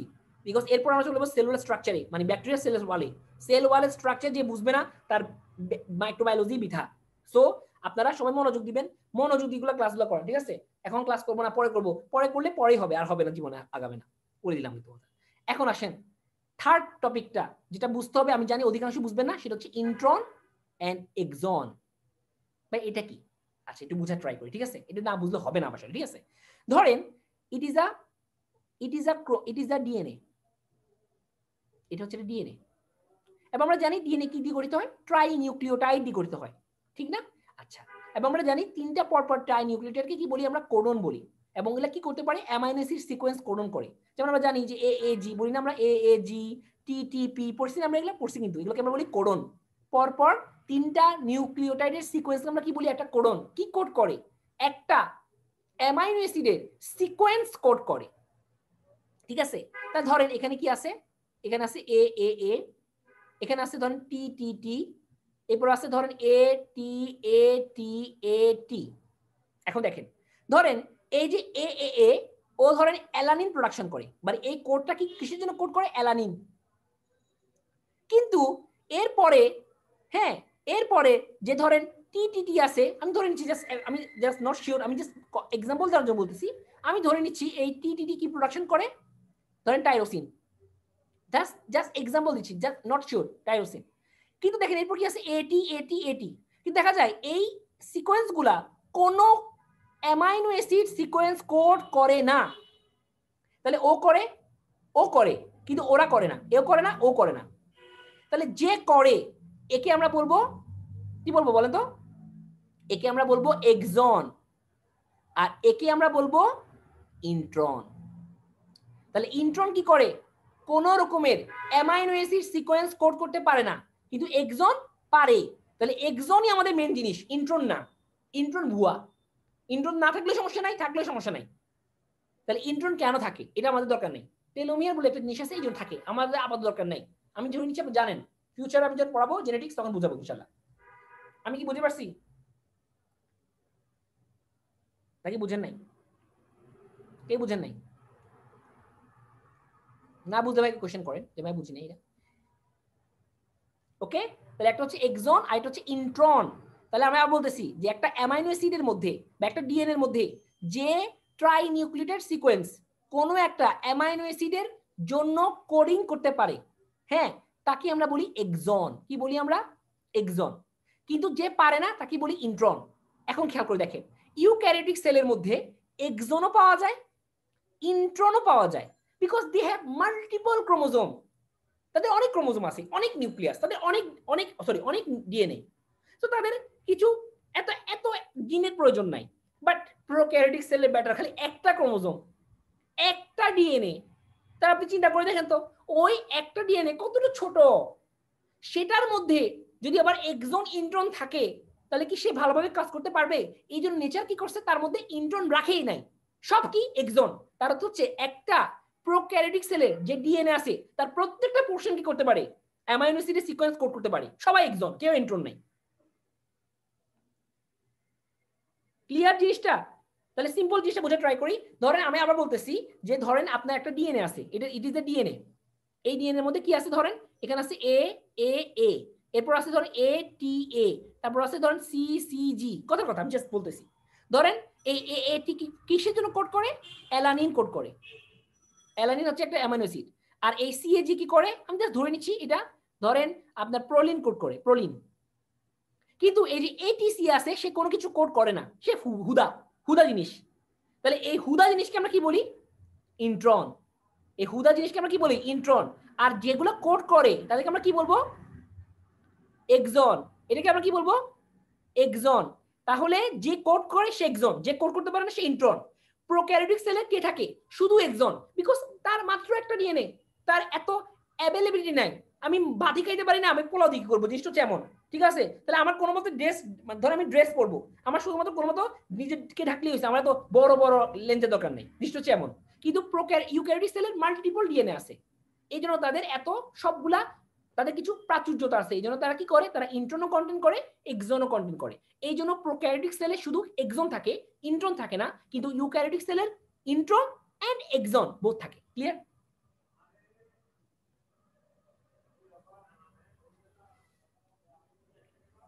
ক্লিয়ার? না বুঝলে ভাই কোশ্চেন করবেন, না বুঝলে ভাই কোশ্চেন করবেন, লজ্জা পাওয়ার কিছু নাই, না বুঝলে একসময় বুঝাবো ইনশাআল্লাহ। ফোর্থ, তাহলে 1 2 3 আমাদের ক্লিয়ার। আমরা ফোর্থে আসি। Membrane bound organelles not present in the prokaryotic cell. Prokaryotic সেলে লাইসোসোম পাওয়া যায় না, এন্ডোপ্লাজমিক রেটিকুলাম পাওয়া যায় না, মাইটোকন্ড্রিয়া পাওয়া যায় না, গলগি পাওয়া যায় না। এরা সবাই হচ্ছে মেমব্রেন বাউন্ড, মানে এদের নিজস্ব কি আছে? মেমব্রেন থাকে। এদের সবার নিজস্ব কি আছে? আমাদের ফসফোলিপিড স্ট্রাকচার আছে। হ্যাঁ, তাহলে এদের কোথায় পাওয়া যায় না? প্রোক্যারিওটিক সেলে পাওয়া যায় না। কোথায় পাওয়া যায়? ইউক্যারিওটিক সেলে। ক্লিয়ার? এটা আমাদের মাথায় রাখতে হবে। ওকে, এবার আসেন, mitotic spindle is not present. দেখা যাচ্ছে না এখানে কি হবে? Is not present. আমি দেখাই একটু, খেয়াল করে দেখেন। এই যে mitotic present, spindle don't present in the prokaryotic cell but must be present in the eukaryotic cell. কে বলতে পারবেন what is mitotic spindle? What is mitotic spindle? You must note down, অবশ্যই আপনাকে নোট করতে হবে। নট, এটা এমন না যে ভাইয়া ফ্রি কোর্স বলে নোট দিচ্ছেন, না, আমি ফ্রি অ্যান্ড পেইড, কোনো কার নোট দিই, নোট না দেয় একটা কজ, বিকজ যখনই নোট দিব কেউ ক্লাস করে না, কেউ পড়ে না, নোটগুলো নিয়ে ঘরের মধ্যে সুন্দর করে সাজে রাখে। এই জন্য ভাইয়া কখন নোট দিতে চাই না, যে আমার যত পেইড, আমি 7-8টা ক্লাস পেইড, 7টা কোর্স পেইড নিছি, আমি কখনো কাউকে নোট দিই, বিকজ আমি বলি বারবার যে রাইট ডাউন করেন, রাইট ডাউন করেন। আমি তো রাইট ডাউন করে সাজিয়ে দিছি, আপনি শুধু দেখে দেখে উঠাবেন। কেন উঠাবেন? যখন আপনি উঠাবেন তখন আপনার লেখাটা একবার পড়া হবে, দেন আপনার কাছে নিজের নিজের নোট নিজের কাছে অনেক ভ্যালুয়েবল।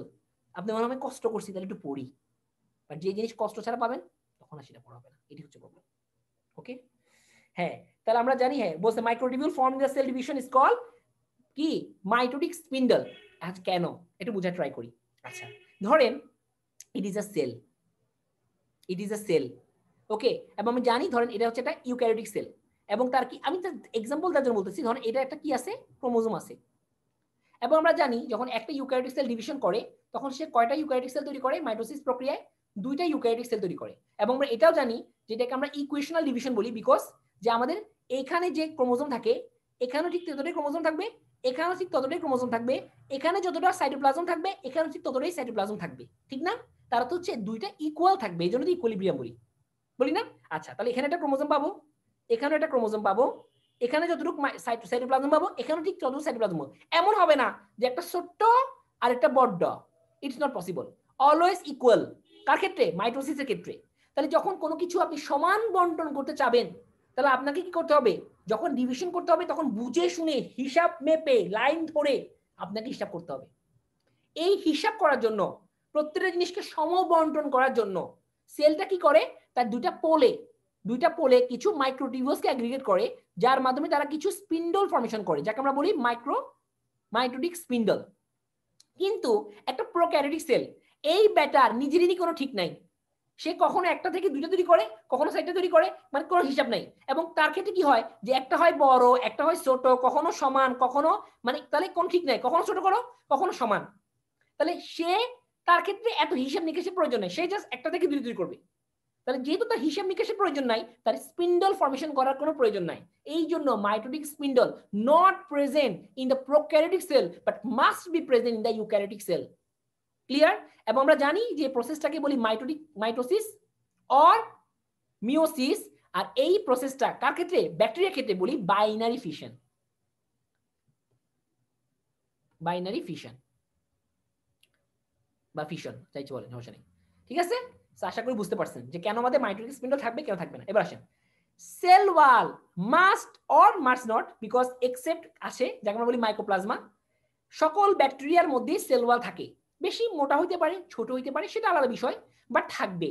কিন্তু আমরা জানি যে ইউক্যারিওটিক সেল এক্সেপ্ট প্ল্যান্ট, আমি লিখি না এখানে এক্সেপ্ট প্ল্যান্ট, বিকজ প্ল্যান্ট অবশ্যই কি করবে, সেল ওয়াল কন্টেন্ট করবে।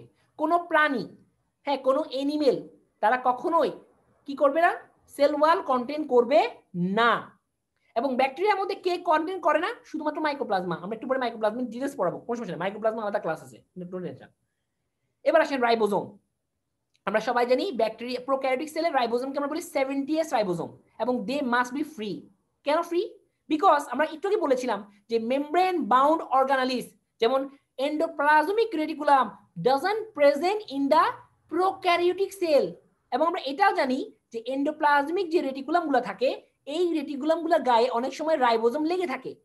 তো একটা জিনিস চিন্তা করেন, প্রোক্যারিওটিক সেলে এন্ডোপ্লাজমিক রেটিকুলাম নাই, তাহলে যার এন্ডোপ্লাজমিক রেটিকুলামই নাই তার গায়ে রাইবোজোম লেগে থাকার কি কোনো চান্স আছে? না, নাই।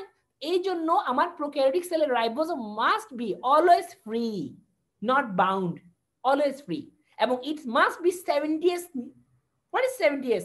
আমরা বলি দুইটা সাব ইউনিট থাকে, একটা 50s একটা 30s। ভাইয়া এটা মানে কি? এস মানে কি? এস মানে হচ্ছে সাভেদবার্গ ইউনিট। এটা কি ভাইয়া, প্লিজ বোঝা ট্রাই করি। আমরা ছোটবেলায় একটা কাজ করতাম যে কোনো একটা পানির বালতি নিতাম, তার মধ্যে আমরা হুইল পাউডার নিতাম, হুইল পাউডার নিয়ে জোরে এটা ঘুটে দিতাম, তাহলে কি দেখতাম, হুইল পাউডার গুলা সেন্ট্রালি চলে আসতো এবং পানিগুলো চারপাশে ঘুরতো। এটা কেন? It is called centrifugal force, মানে কেন্দ্রাতিক আকর্ষণ। ভারী বস্তুর আকর্ষণ বেশি, হালকা বস্তুর আকর্ষণ কম, তাহলে হুইল পাউডারের মলিকুলার ওয়েট অবশ্যই ওয়াটার থেকে বেশি, এই জন্য হুইল পাউডার কি করতো, আকর্ষণের কারণে সেন্ট্রালি চলে আসতো, আর ওয়াটার গুলা পেরিফেরালি ভাসতো। ওকে, ঠিক এই কাজটা করা হয় কোথায়, একটা মেশিনে যাকে বলি সেন্ট্রিফিউগাল মেশিন, যে মেশিনটা কি করে 30 মিনিটে 3000 ঘুরে। তো সে যখন ঘুরে তখন আবার কি তৈরি হয়, কেন্দ্রাতিক বল, হ্যাঁ সেন্ট্রিফিউগাল ফোর্স তৈরি হয়, তখন ভারী জিনিসগুলো নিচের দিকে জমা হয়, হালকা জিনিসগুলো উপরের দিকে উঠে যায়। তো দেখা গেল যারা 70s রাইবোজোম, মানে এই রাইবোজোম গুলার অদক্ষিপ্ত মানে সেন্ট্রালে আসার হার প্রতি সেকেন্ডে 70টা। ওকে, তাহলে এই হারটাকে আমরা উচ্চারণ করি এস দ্বারা, সভেদবার্গ ইউনিট দ্বারা বা ভেদবার্গ ইউনিট দ্বারা।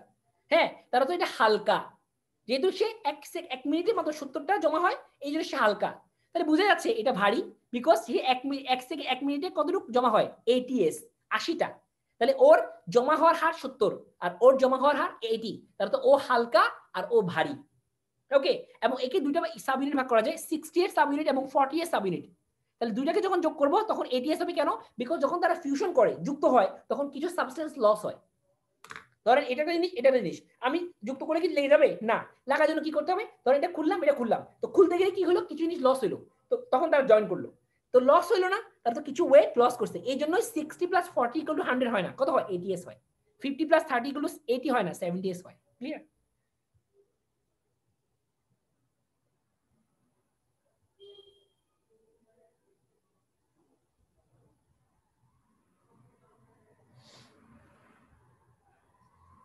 ওকে, গুড, আশা করি বুঝতে পারছেন। এবং এটা কি হবে আমাদের ইউক্যারিওটিকের ক্ষেত্রে, কি হবে, আমরা যেহেতু এন্ডোপ্লাজমিক রেটিকুলাম পাবো, এখানে আমরা ফ্রিও পাবো, মানে এমনিও পাবো, আবার কিছু বাউন্ডও পাবো, এই জন্য ফ্রি পাওয়া যায় অ্যাজ ওয়েল এজ বাউন্ড পাওয়া যায়। যেটা ফ্রি, যেটা বাউন্ড সেটা হচ্ছে এটিএস, যেটা ফ্রি সেটা হচ্ছে 70s। ওকে, ওকে, গুড। এখন আসেন, খুব ইম্পর্টেন্ট টপিক, আমি জানি এটা আপনারা কেউ জানেন না, ভাইয়া বুঝাই দিচ্ছি, একটু বোঝা ট্রাই করেন, যদি না বুঝি ভাইকে কোশ্চেন করি, কোনো লজ্জা পাওয়ার কিছু নেই, ঠিক আছে? এই টপিকটা আমি জানি আপনারা বুঝেন না, আমি একটু বুঝাই দিই। দেখেন, প্রোক্যারিওটিকের যে এমআরএনএ, সেই এমআরএনএ দুই রকম হইতে পারে, মনো হইতে পারে অথবা পলি হইতে পারে। কি? সিস্টোজেনিক। কি জেনিক? সিস্ট্রোজেনিক অথবা সিস্টোনিক, যা ইচ্ছে বলেন। সিস্টোনিক এমআরএনএ, ভাই এটা আবার কি বুঝেন, একটু বুঝে দিন তোমাদেরকে, অবশ্যই বুঝে দিব। আসেন, এটা প্রতি মিনিটে 60টা করে পড়ে, এটা প্রতি মিনিটে 40 করে পড়ে, বাট এরা যখন জয়েন করে তখন 80 হারে পড়ে। ওকে, এই জন্য। আচ্ছা, তাহলে একটু খেয়াল করে দেখি এটা কি বোঝার ট্রাই করি। এটা বুঝতে হলে একটু এটার দিকে তাকাইতে হবে। ভাই এটা কি, একটু বুঝি না, এটা বুঝে দেন। আমি জানি আপনাদের কাছে এগুলো একটু আনক্লিয়ার, বিকজ আপনারা জেনেটিক্স পোর্শনটাকে একেবারেই না বুঝে আসছেন। আপনি না, আমি সবার করতে একই কথা, যেন ফার্স্ট ইয়ার ক্রস করছি আমরা কিছুই জানতাম না, না জানাই স্বাভাবিক, কারণ আমরা পড়তাম না, মুখস্থ করতাম। এবং আমরা জানি যে জেনেটিক্সের মধ্যে আমাদের এই যে ট্রান্সলেশন, হ্যাঁ, তারপর হচ্ছে আপনার এই ট্রান্সলেশন, তারপর হচ্ছে আমার এই কি বলে এটাকে ডিএনএ যে বিভাজন, রেপ্লিকেশন, এগুলো আমাদের কাছে অলওয়েজ একটু কনফিউশন টপিক। তো যাই হোক, আমি একটু হালকা আইডিয়া দিয়ে ট্রাই করবো, আশা করি বুঝতে পারবেন, না বুঝলে কোনো সমস্যা নেই। ওকে, আমরা ইনশাল্লাহ ফিউচারে আরো ভালো বুঝবো, কারণ আমি জেনেটিক্স পড়াবো। একটু খেয়াল করে দেখেন, ভাইয়া বুঝাই একটু দেখেন, ইট ইজ এ ডিএনএ, এই যে লম্বা লাইনটা দিতেছে না, আমি একটু মোটা করে দিই তাহলে আপনারা বুঝবেন। দেখেন এই যে এই লাইনটা, এটা ডিএনএ। ওকে, আচ্ছা, একটু কি বলেছিলাম না, পর তিনটা নিউক্লিওটাইডের সিকোয়েন্সকে আমরা কি বলি? কোডন। ইট ইজ আ জিন। ধরেন এখানে একটা কোডন দেখা যাচ্ছে, একটা দুইটা তিনটা, এখানে দেখা যাচ্ছে একটা দুইটা তিনটা। আমি জাস্ট এক্সাম্পল, জাস্ট বলার জন্য বলতেছি, আমি জানি না আসলে, আমি ভুলে গেছি। ধর ইট ইজ এ এ, এবং এটা হচ্ছে ইউএজি। তো আমরা জানি এ হচ্ছে স্টার্ট কোডন, আর ইউএজি কি বলি স্টপ কোডন। ভাইয়া এটা কি বুঝতেছি না, একটু বুঝিয়ে দেন, আসলে বুঝেই। এটা বোঝার জন্য ভাইয়া একটু আপনাদেরকে চেয়ার দেখাতে হবে, চেয়ার দেখাতে হবে না নাকি? একটু চেয়ার দেখাই আমি। আমার হাতের দিকে তাকান, আমার হাতের দিকে তাকান, শুধুমাত্র আমার হাতের দিকে তাকাবেন, মনোযোগটা একদম 100% আমার হাতের দিকে দিবেন। ওকে, হাতের দিকে তাকান, ভালোভাবে শুনেন। ধরেন এটা হচ্ছে একটা অ্যামাইনো অ্যাসিডের সিকোয়েন্স, সরি এটা হচ্ছে একটা ডিএনএ। ওকে, এবং এখানে কি আছে এ এ এ, আর এখানে আছে ইউএজি। এর মাঝখানে আরো অনেক অনেক সিকোয়েন্স আছে, আমি এটা স্কিপ করছি। আচ্ছা, এবং আমরা জানি যে যখন একটা প্রোটিন এমআরএনএ প্রোডাকশন করতে হয়, তখন সবার মানে যখন একটা প্রোটিন প্রোডাকশন করতে হয়, তখন কি করতে হয়? এই এমআরএনএ এর মধ্যে কি বসতে হয়? রাইবোজোম বসতে হয়। এবং রাইবোজোম কি করে? এই প্রোটিনটাকে তৈরি করে কার সহায়তায়? এমআরএনএ সহায়তায়। বিকজ এমআরএনএ হচ্ছে একটা প্রিন্ট, যে কি করে আসছে ডিএনএ থেকে আপনার বিষয়টাকে নিয়ে চলে আসছে। এখন ধরেন এটা হচ্ছে একটা, সরি এটা ডিএনএ না, এটা একটা এমআরএনএ। ওকে, তাহলে ধরেন এটা হচ্ছে একটা এমআরএনএ, এবং এমআরএনএ এর মধ্যে কি আছে? একটা এ এ এ আছে যেটা হচ্ছে স্টার্ট কোডন, এবং ইউএজি আছে যেটা হচ্ছে স্টপ কোডন। ওকে, আচ্ছা, আমরা একটা প্রোটিন তৈরি করতে চাই, যে কোনো একটা প্রোটিন তৈরি করতে চাই আমরা, ঠিক আছে? এখন মনে রাখতে হবে, খুব ভালোভাবে শুনেন ভাইয়া, ভাইয়া বলতেছি খুব, হ্যাঁ আমি ভুলে গেছি কোন কি জানেন, হ্যাঁ এইউজি হচ্ছে স্টার্ট কোডন, আর ইউএএ হচ্ছে স্টপ কোডন। হ্যাঁ ভুলে গেছি, যাক আমি ধরে নিচ্ছি। তাহলে একটা হচ্ছে এইউজি স্টার্ট কোডন, আর ইউএজি হচ্ছে স্টপ কোডন, ঠিক আছে? এখন ঠিক আছে, ওকে। এখন আসেন, ধরেন সবার প্রথমে যখন কোড করতে হবে, একটা এমআরএনএ অনেক বড়, আমি তো সব কোড করব না, এমআরএনএ স্পেসিফিক জিনিস কোড করব, একটা স্পেসিফিক প্রোটিন তৈরি করব। ওকে, এখন ধরেন এমআরএনএ এত বড়, আমি শুধু এই পোরশনটুকু কোড করব, বাকি পোরশন কোড করতে চাই না। ওকে, এখন ধরেন এমআরএনএ এর মধ্যে যখন রাইবোজোম বসে, রাইবোজোম সব জায়গায় বসতে পারে না, সে শুধু একটা স্পেসিফিক জায়গায় বসতে পারে, একটা স্পেসিফিক জায়গায় বসতে পারে। তাহলে আমি ধরে বলছি এটা হচ্ছে পুরোটা একটা কি, পুরোটা হচ্ছে একটা, এটা পুরোটা হচ্ছে একটা এমআরএনএ। আমি শুধুমাত্র এখান থেকে এই পর্যন্ত কোড করতে চাই। তো এখান থেকে কিভাবে কোড করব? এখানে আছে ইউএইউজি আর এখানে আছে ইউএজি। আমি এখান থেকে শুরু করব আর এখানে গিয়ে শেষ করব, বাকিগুলো আমি কোড করব না, বাকিগুলো আমার দরকার নেই। ক্লিয়ার? কিন্তু এটুকু কোড করার জন্য সবার প্রথমে কাকে বসতে হবে? রাইবোজোমকে বসতে হবে। কিন্তু রাইবোজোম সব জায়গায় বসতে পারবে না, তাকে একটা জায়গায় বসতে হবে, তাকে একটা জায়গায় বসতে হবে। সে কোথায় বসবে জানেন? সে বসবে আপনার এই যে এইউজি মানে স্টার্ট কোডন, এই কোডনটা ঠিক একটু আগে, এই কোডনটা ঠিক একটু আগে, এই জায়গার একটা স্পেশাল নাম আছে, একটু পরে আসতেছি। এখানে কি হলো, আমার রাইবোজোমটা বসলো, এবং রাইবোজোম বসার পর কি করবে? সে স্টার্ট করবে। কাকে দিয়ে স্টার্ট করবে? ওই যে স্টার্ট করুন এইউজি, সে এইউজি স্টার্ট করলো। তারপর সে আগাবে, আগাইতে কি, যখন তার কাজ শেষ হয়ে যাবে তখন কোথায় আসবে? সে ইউএজিতে আসবে, মানে স্টপ করুন। দেন সে কি করবে? ছেড়ে চলে যাবে। তাহলে একটা এমআরএনএ তাহলে কয়টা প্রোটিন তৈরি করলো? মাত্র একটা প্রোটিন তৈরি করলো।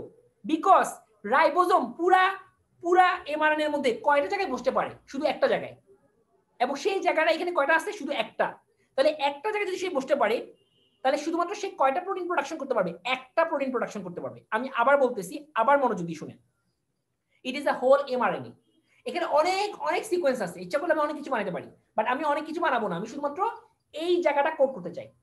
ওকে, আচ্ছা, এখানে আছে ইউএজি, এখানে আছে এইউজি, এখানে আছে ইউএজি, মানে স্টার্ট করুন স্টপ করুন। ওকে, এখন এখানে আরো অনেক অনেক স্টপ কোডন আছে, অনেক স্টপ কোডন আছে, আরো অনেক স্টার্ট কোডন আছে, অনেক স্টপ কোডন আছে। কিন্তু আমি শুধুমাত্র এই জায়গাটাকেই কোড করব। এখন কোশ্চেন হচ্ছে পারবো কিনা দেখি আমরা। তাহলে কাকে বসতে হবে? রাইবোজোমকে বসতে হবে। কিন্তু রাইবোজোম খুবই চুজি, সে সব জায়গায় বসে না, সে শুধুমাত্র তার স্পেশাল জায়গায় বসে।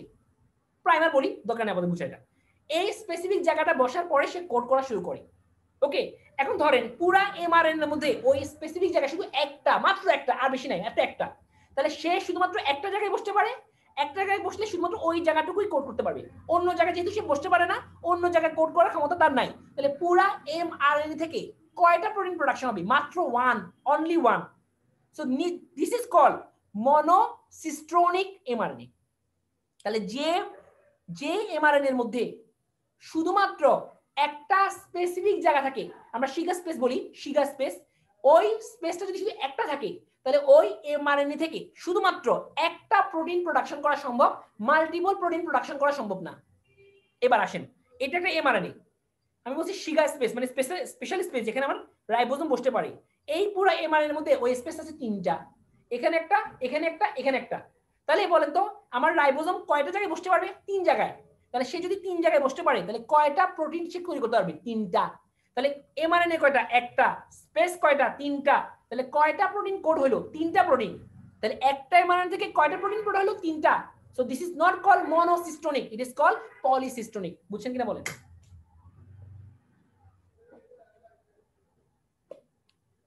বলেন, আমি যতটুকু আপাতত একটু জাস্ট একটু ধারণা নেন, আমি জেনেটিক্স পড়ানোর সময় আরো ক্লিয়ার করবো ইনশাআল্লাহ। বলেন, বুঝেছেন? ক্লিয়ার? তাহলে পলি মানে হচ্ছে যেখানে একটা এমআরএনএ বাট মাল্টিপল প্রোটিন তৈরি করতে সক্ষম, আর যেখানে একটা এমআরএনএ অনলি ওয়ান প্রোটিন তৈরি করতে পারে তাকে আমরা বলি মনোসিস্টোনিক। তাহলে আমার ব্যাকটেরিয়া মানে প্রোক্যারিওটিক সেল মনোও করতে পারে, পলিও করতে পারে, বাট ইউক্যারিওটিক সেল তারা স্পেশাল, তারা একটা এমআরএনএ শুধু একটা প্রোটিন বানায়, তারা মাল্টিপল বানায় না, তারা বলে সবসময় স্পেসিফিক। তারা কি বলে? আমরা স্পেসিফিক থাকবো, একটা এমআরএনএ একটা প্রোটিন, কখনো মাল্টিপল হবে না। এই জন্য ইউক্যারিওটিক সেল অলওয়েজ মনোসিস্টোনিক। কিন্তু প্রোক্যারিওটিক সেল তো ওদের এত স্পেসিফিক দরকার নাই, ওরা বলে ভাই আমার পারলে একটা বাড়া, সমস্যা নাই। এই জন্য ওদের একটা থেকে একটা হয়, আবার একটা থেকে মাল্টিপল হয়। এই জন্য ওরা মনো প্লাস পলি দুটোই হতে পারে। ক্লিয়ার? ওকে, আশা করি আরো টেনশন করার কিছু নেই, আস্তে আস্তে বুঝবেন। বিকজ আপনি যেহেতু একটা জিনিসের সঙ্গে আরেকটা জিনিস লিঙ্ক করে আসে, যেহেতু আমরা থার্ড ইয়ার পড়া, ফোর্থ ইয়ার পড়া পড়তেছি, তো অনেক কিছু আমাদের কিন্তু স্কিপ করে আসছে। আমরা অ্যানাটমিক স্কিপ করছি, বায়োকেমিস্ট্রি স্কিপ করছি, ফিজিওলজি স্কিপ করছি, তো আমরা কিন্তু অনেক কিছু স্কিপ করে আসছি। সো আমাদের জেনেটিক্স একটু প্রবলেম থাকতে পারে, টেনশন করার কিছু নেই ভাই। যখন জেনেটিক্স বেসিক থেকে শুরু করবো তখন বুঝবেন। যতটুকু এখন বুঝছেন এতটুকু বুঝলে আপাতত এনাফ, অ্যাটলিস্ট স্যার বলে স্যারকে খুশি করে আসতে পারবেন। বাকিটা হচ্ছে আপনার নিজের উপরে। এর সিগনিফিকেন্ট কি? অবশ্যই সিগনিফিকেন্ট। কেন সিগনিফিকেন্ট দেখেন, বুঝে ট্রাই করেন। একটা এমআরএনএ যদি শুধু একটা প্রোটিন তৈরি করতে পারে, তাহলে সবসময় স্পেসিফিক থাকবে। এবং কেন স্পেসিফিক হওয়া দরকার? বিকজ দেখেন, আমার লিভার শুধু লিভারের ফাংশন করে, লিভার কি কখনো গল ব্লাডারের ফাংশন দেখাবে? অথবা আমার কিডনি অলওয়েজ কিডনির ফাংশন দেখায়, সে কি কখনো আপনার লিভারের ফাংশন দেখাবে? দেখাবে না। তাহলে কেন দেখাবে না? বিকজ লিভারের সেল লিভারের জন্য স্পেসিফিক, কিডনির সেল কিডনির জন্য স্পেসিফিক। লিভার সেল এমন প্রোটিন তৈরি করে যেটা শুধু লিভার থেকে তৈরি করা সক্ষম, কিডনি সেল এমন প্রোটিন তৈরি করে যেটা শুধু কিডনি থেকেই তৈরি করা সক্ষম। কিন্তু যদি একটা এমআরএনএ মাল্টিপল প্রোটিন তৈরি করতো, তাহলে কখনো সেটা স্পেসিফিক হইতো না, ভুল হইতে পারতো। তাহলে দেখা যেত এমন কিছু যে প্রোটিনটা হচ্ছে লিভারের, পাচ্ছি কোথায়? কিডনি থেকে। তাহলে সেটা কি হইতো? আমাদের জন্য আমাদেরকে কনফিউজ করে ফেলতো, আমাদের ডিজিজ ডায়াগনোসিসে আমাদেরকে লাইফে অনেক সমস্যা করতো। বাট আমরা ইউক্যারিওটিক সেলরা অনেক বেশি স্পেসিফিক, আমরা অনেক বেশি সুনির্দিষ্ট। এই জন্য আমাদেরকে অলওয়েজ মনোসিস্টোনিক হইতে হবে। একটা এমআরএনএ থেকে আমরা একটা প্রোটিন বানাবো, মাল্টিপল বানাবো না। মাল্টিপল বানালেই ভুল হইতে পারে। কিন্তু ব্যাকটেরিয়ার জন্য সেটা স্পেসিফিক না, বিকজ সে একটা নিম্নমানের স্ট্রাকচার। তার ক্ষেত্রে সমস্যা হইলেও প্রবলেম নাই, সমস্যা থাকলেও না হইলেও প্রবলেম নাই। এই জন্য সে কখনো মনো কখনো পলি। ক্লিয়ার? বুঝছেন? ওকে, গুড, বুঝলে ভালো। কঠিন লাগতেছে না? সমস্যা নেই, কঠিন আস্তে আস্তে আমরা ক্লিয়ার করে ফেলবো। হ্যাঁ, টেনশন করার কিছু নেই। আচ্ছা, এবার আসেন মাইটোকন্ড্রিয়া। মনে রাখতে হবে আমাদের প্রোক্যারিওটিক সেলে কখনো মাইটোকন্ড্রিয়া থাকবে না। তাহলে প্রোক্যারিওটিক সেলে মাইটোকন্ড্রিয়া যদি না থাকে, তাহলে সে কিভাবে এটি প্রোডাকশন করে? বিকজ আমরা জানি যে আমাদের ব্যাকটেরিয়া কি থাকে, একটা সেল মেমব্রেন থাকে, এবং এই সেল মেমব্রেনে এমন কিছু এনজাইম থাকে যেগুলো আমরা বলি মাইটোকন্ড্রিয়াল এনজাইম। অর্থাৎ তারা কি করতে পারে? এটিপি প্রোডাকশন করতে সক্ষম। আর আমরা জানি যে আমাদের ইউক্যারিওটিক সেলে অবশ্যই মাইটোকন্ড্রিয়া থাকে যারা কি করতে পারে? এটিপি প্রোডাকশন করতে সক্ষম। এবং আপনি কি জানেন bacteria itself is a mitochondria. Bacteria আসলে কি মাইটোকন্ড্রিয়া। হ্যাঁ, অনেক আগে কিছু ব্যাকটেরিয়া কি করছে মানুষের বা ইউক্যারিওটে ঢুকে গেছে, ঢুকে কি করছে তারা মাইটোকন্ড্রিয়া হিসেবে সিম্বলিজম মানে কি সহ ও যে বলে না যে একটা এটাকে শেল করে, আমরা পড়ছিলাম ফাঙ্গাই এবং ছত্রাকে কি জানো উদাহরণ সিম্বলিজম বলি মনে হয়, ওইরকম করছে। মানে ব্যাকটেরিয়াগুলো আসলে মাইটোকন্ড্রিয়া যার সময় পরিবর্তনে কি করছে ইউক্যারিওটিক সেলের মধ্যে ঢুকে গেছে। ওকে ওকে, এখন আসেন আমাদের এবার ইজি টপিক ব্যাকটেরিয়া, যেটা আমাদের আসল জিনিস, যেটা আমাদেরকে বুঝতে হবে, ভালোভাবে বুঝতে হবে, যেটা বুঝা ছাড়া আমাদের হবে না। ওকে, আসেন আমরা ব্যাকটেরিয়া পড়া বলি। নাও ব্যাকটেরিয়াকে আমরা দুই ভাগে ভাগ করতে পারি। প্রথমে যেটা বলি সেটা হচ্ছে টিপিক্যাল ব্যাকটেরিয়া, যার all components present, all component মানে all the characteristics of the bacteria present, all the characteristics of the bacteria is present is called typical bacteria. আর যদি না থাকে তাকে বলি অ্যাটিপিক্যাল ব্যাকটেরিয়া। তিনটা মনে রাখেন, তার মধ্যে প্রথমটাকে বলি mycoplasma, because they don't have cell wall, তাদের সেল ওয়াল নাই। কাদের? মাইকোপ্লাজমার কোনো সেল ওয়াল নাই, এই জন্য তারা অ্যাটিপিক্যাল। এরপর হচ্ছে ক্লামাইডিয়া রিকেটশিয়া, এটা কেন abnormal? Because they don't have enzyme which produce ATP. তাহলে এরা কিভাবে সার্ভাইভ করবে? এই জন্য তারা কখনো এক্সট্রা সেলুলারলি মানে সেলের বাইরে সার্ভাইভ করতে পারে না। কিভাবে সার্ভাইভ করে? ইন্ট্রা সেলুলারলি, অর্থাৎ তারা সেলের এটিপি নিয়ে বেঁচে থাকে, নিজে এটিপি প্রোডাকশন করতে পারে না। এই জন্য ওরা হচ্ছে এটিপিক্যাল ব্যাকটেরিয়া। হ্যাঁ, সিম্বায়োসিস, আমি সিম্বলিজম বলতেছি, সিম্বায়োসিস। ওকে, ঠিক আছে।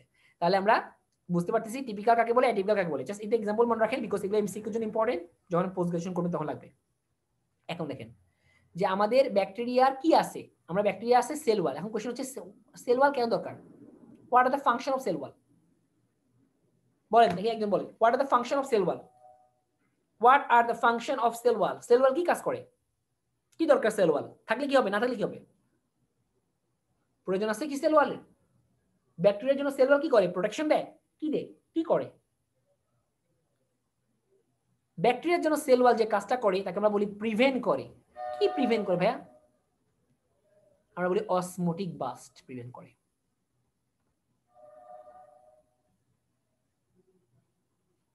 কি করে? অসমোটিক বাস্ট প্রিভেন্ট করে। ভাইয়া এটা আবার কি? এটা তো শুনি নাই। না, no rigidity, no protection, nothing. Osmotic burst prevent করে। This is the only and main function. Other function থাকতে পারে, this is the main function of the bacterial cell wall which prevent osmotic burst. What is osmotic burst? Question আসবে আমি জানি, তার আগে বোঝার আগে আমরা একটু খেয়াল করে দেখি। একটা সেল ওয়ালের একটা ইম্পর্টেন্ট ফাংশন হচ্ছে সে প্রিভেন্ট করতে পারে ওয়াটার অ্যাবজর্পশন। ধরেন এটা হচ্ছে একটা ব্যাকটেরিয়া, ধরেন এখানে ওয়াটার আছে, এই ব্যাকটেরিয়ার মধ্যে ওয়াটার কখনোই প্রবেশ করতে পারবে না। কেন পারবে না?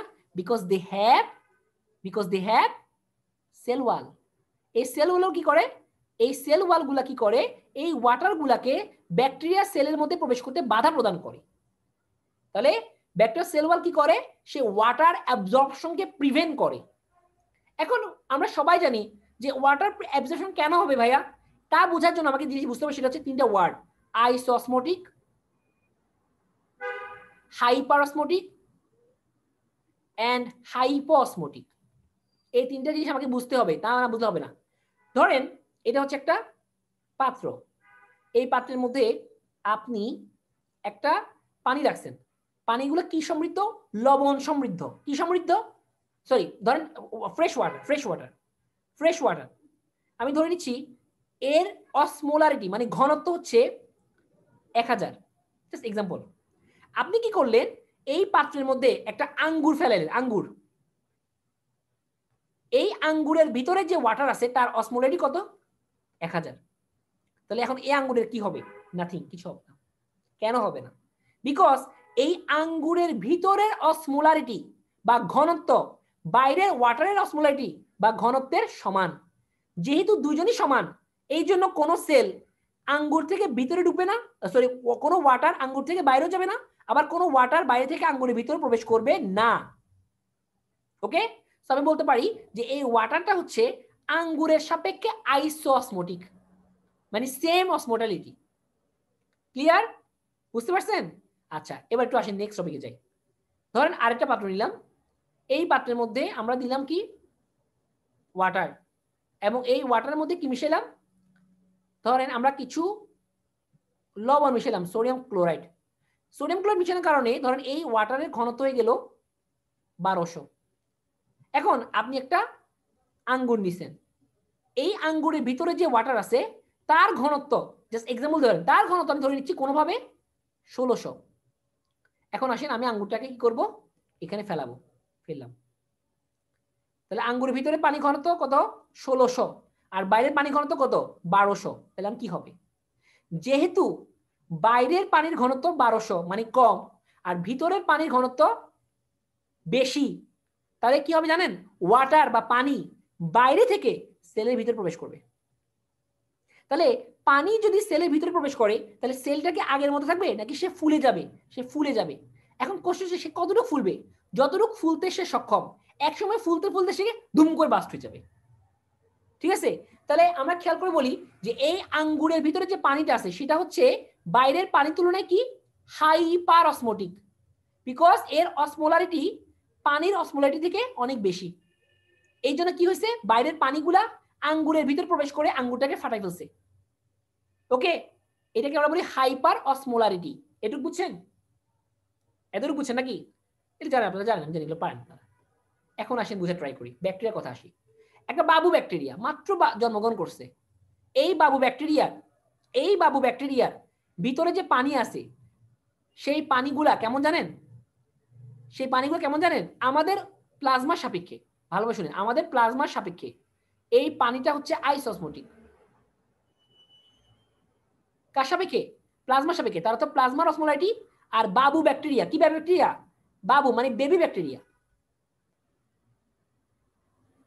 ওদের দুজনের পানির ঘনত্ব কি সমান, আইসোসমোটিক দুজন। তাহলে বলেন তো, আমি যদি বাবু ব্যাকটেরিয়াটাকে প্লাজমার মধ্যে রাখি তাহলে কি পানি প্রবেশ করবে, পানি বের হবে নাকি কিছুই হবে না?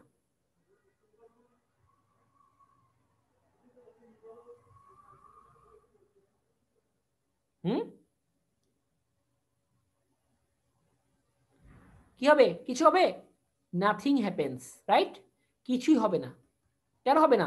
বিকজ প্লাজমার ঘনত্ব আর বাবু বা বেবি ব্যাকটেরিয়ার পানির ঘনত্ব কি সমান, আইসোসমোটিক। তাহলে কিছুই হবে না। ক্লিয়ার? কিছুই হবে না। হ্যাঁ, তাহলে একটু আসেন আমরা একটু ডিফারেন্ট টপিকে যাই। আচ্ছা, তাহলে বলেন তো, এর বাইরের কোনো প্রোটেকশনের দরকার আছে? এর বাইরে কি সেল ওয়ালের প্রয়োজন আছে? এর বাইরে কি সেল ওয়ালের কোনো প্রয়োজন আছে? আছে? না, নাই। বিকজ সে তো বাবু, তার তো আইসোসমোটিক, পানি প্রবেশ করার কোনো চান্স নাই, তাহলে সে সার্ভাইভ করবে, তার কোনো সমস্যা নাই, তার কোনো ওয়াটার, তার কোনো সেল ওয়ালের প্রয়োজন নাই। এখন আসেন একটা বড় ব্যাকটেরিয়া, অ্যাডাল্ট ব্যাকটেরিয়া। কি ব্যাকটেরিয়া এটা? অ্যাডাল্ট, বড় হয়ে গেছে এটা। এর অসমোলারিটি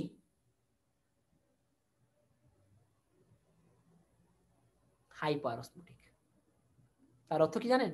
তার অর্থ হচ্ছে প্লাজমার সাপেক্ষে, কার সাপেক্ষে? অবশ্যই এটা প্লাজমার সাপেক্ষে। প্লাজমার সাপেক্ষে এই অ্যাডাল্ট ব্যাকটেরিয়ার প্লাজমা, সাইটোপ্লাজম অলওয়েজ কি হাইপার। তাহলে আমি বলেন তো, আমি যদি এই ব্যাকটেরিয়াটাকে প্লাজমার মধ্যে রাখি তাহলে কি হবে? কি হবে? এখন প্লাজমা থেকে পানিগুলা সব ব্যাকটেরিয়ার মধ্যে ঢুকবে এবং ব্যাকটেরিয়াটা আস্তে আস্তে কি হবে?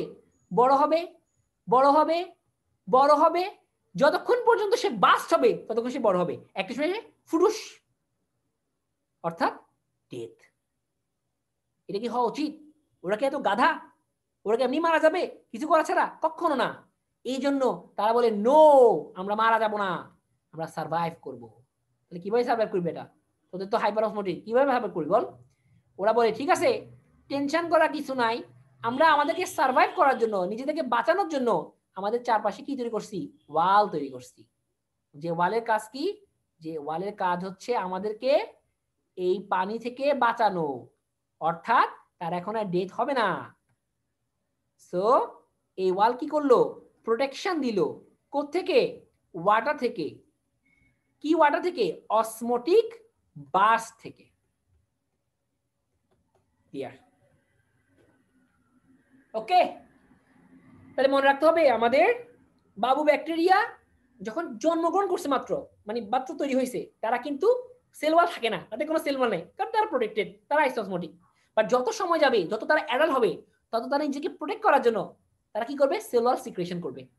কেন করবে? বিকজ তারা জানে যে তারা যত বড় হবে তারা তত হাইপারসমেটিক হবে, আর হাইপারসমেটিক হলে কি হবে? ওয়াটার ঢুকে যাবে, তারা বার্স্ট হয়ে যাবে। যদি তারা বার্স্ট না হয় তারা কি করবে? তাদের প্রোটেকশনের জন্য কি করবে? সেল ওয়াল প্রোটেকশন করবে। ক্লিয়ার? এবার কেন সেল ওয়াল থাকতে হয়? আচ্ছা, একটা ব্যাকটেরিয়া আছে যার কোনো সেল ওয়াল নাই।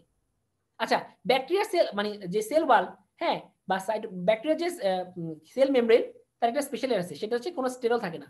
মানুষের ক্ষেত্রে কি থাকে? কোলেস্ট্রল। মানুষের ক্ষেত্রে থাকে কোলেস্ট্রল, তারপর ফাঙ্গাইয়ের ক্ষেত্রে থাকে আর্গোস্টেরল। কিন্তু ব্যাকটেরিয়া কোনো সেল ওয়ালে কোনো স্টেরল থাকে না।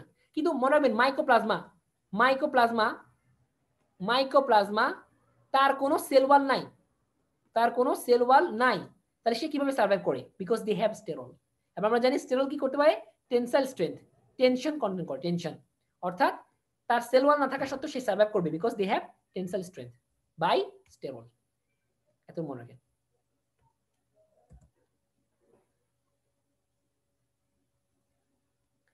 সেল ওয়াল যাকে কেন ওয়াটার ইন্ডিকেট করতে পারে না? একটা ওয়াল থাকলে আপনি কখনো ওই ওয়ালের মধ্যে যেতে পারবেন?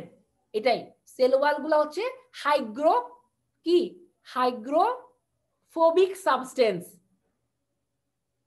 হাইড্রোফোবিক সাবস্টেন্স, হাইড্রোফোবিক মানে কি? ওয়াটারকে কি করে? রিপালশন করে, বিকর্ষণ করে। অর্থাৎ সেল ওয়াল গুলো ওয়াটারকে বিকর্ষণ করে, তাহলে এই জন্য ওয়াটার ওই সেল ওয়ালের মধ্যে দিয়ে ওয়াটার গুলো ঢুকতে পারে না। ওকে,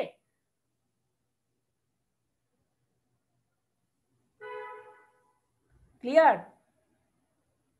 বুঝেছেন? কনসেপ্ট কি ক্লিয়ার হচ্ছে নাকি বুঝতেছেন না? ওকে, এবার আসেন, আমাদের টপিকের নাম কি? Bacterial structure. তাহলে অনেক রকম স্ট্রাকচার আছে শেপের ভিত্তিতে।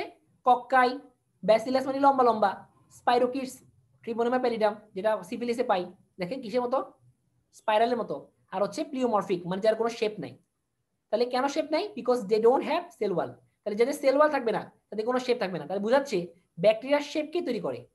Cell wall. সেল ওয়াল থাকে বলে ব্যাকটেরিয়ার শেপ তৈরি হয়। সেল ওয়াল যেমন হবে ব্যাকটেরিয়ার শেপ তেমন হবে। তাহলে সাইজ কে কন্ট্রোল করে? Sell wall. তাহলে ব্যাকটেরিয়ার সাইজ এবং শেপ কে কন্ট্রোল করে? Sell wall. এই জন্য মাইক্রোপ্লাজমা কি নাই? সেল ওয়াল নাই। এই জন্য মাইক্রোপ্লাজমার কোনো স্পেসিফিক শেপ নাই। এই জন্য কি বলি এটাকে আমরা? প্লিওমরফিক, মানে যার কোনো শেপ নেই। এখন দেখেন অনেক রকম শেপ আছে, ডিপ্লোককাই, ডাবল, স্টেপটোকক্কাই, গুচ্ছলিস, স্টাফিলোকক্কাই, এগুলো আপনারা জানেন, এগুলো দেখে নেবেন।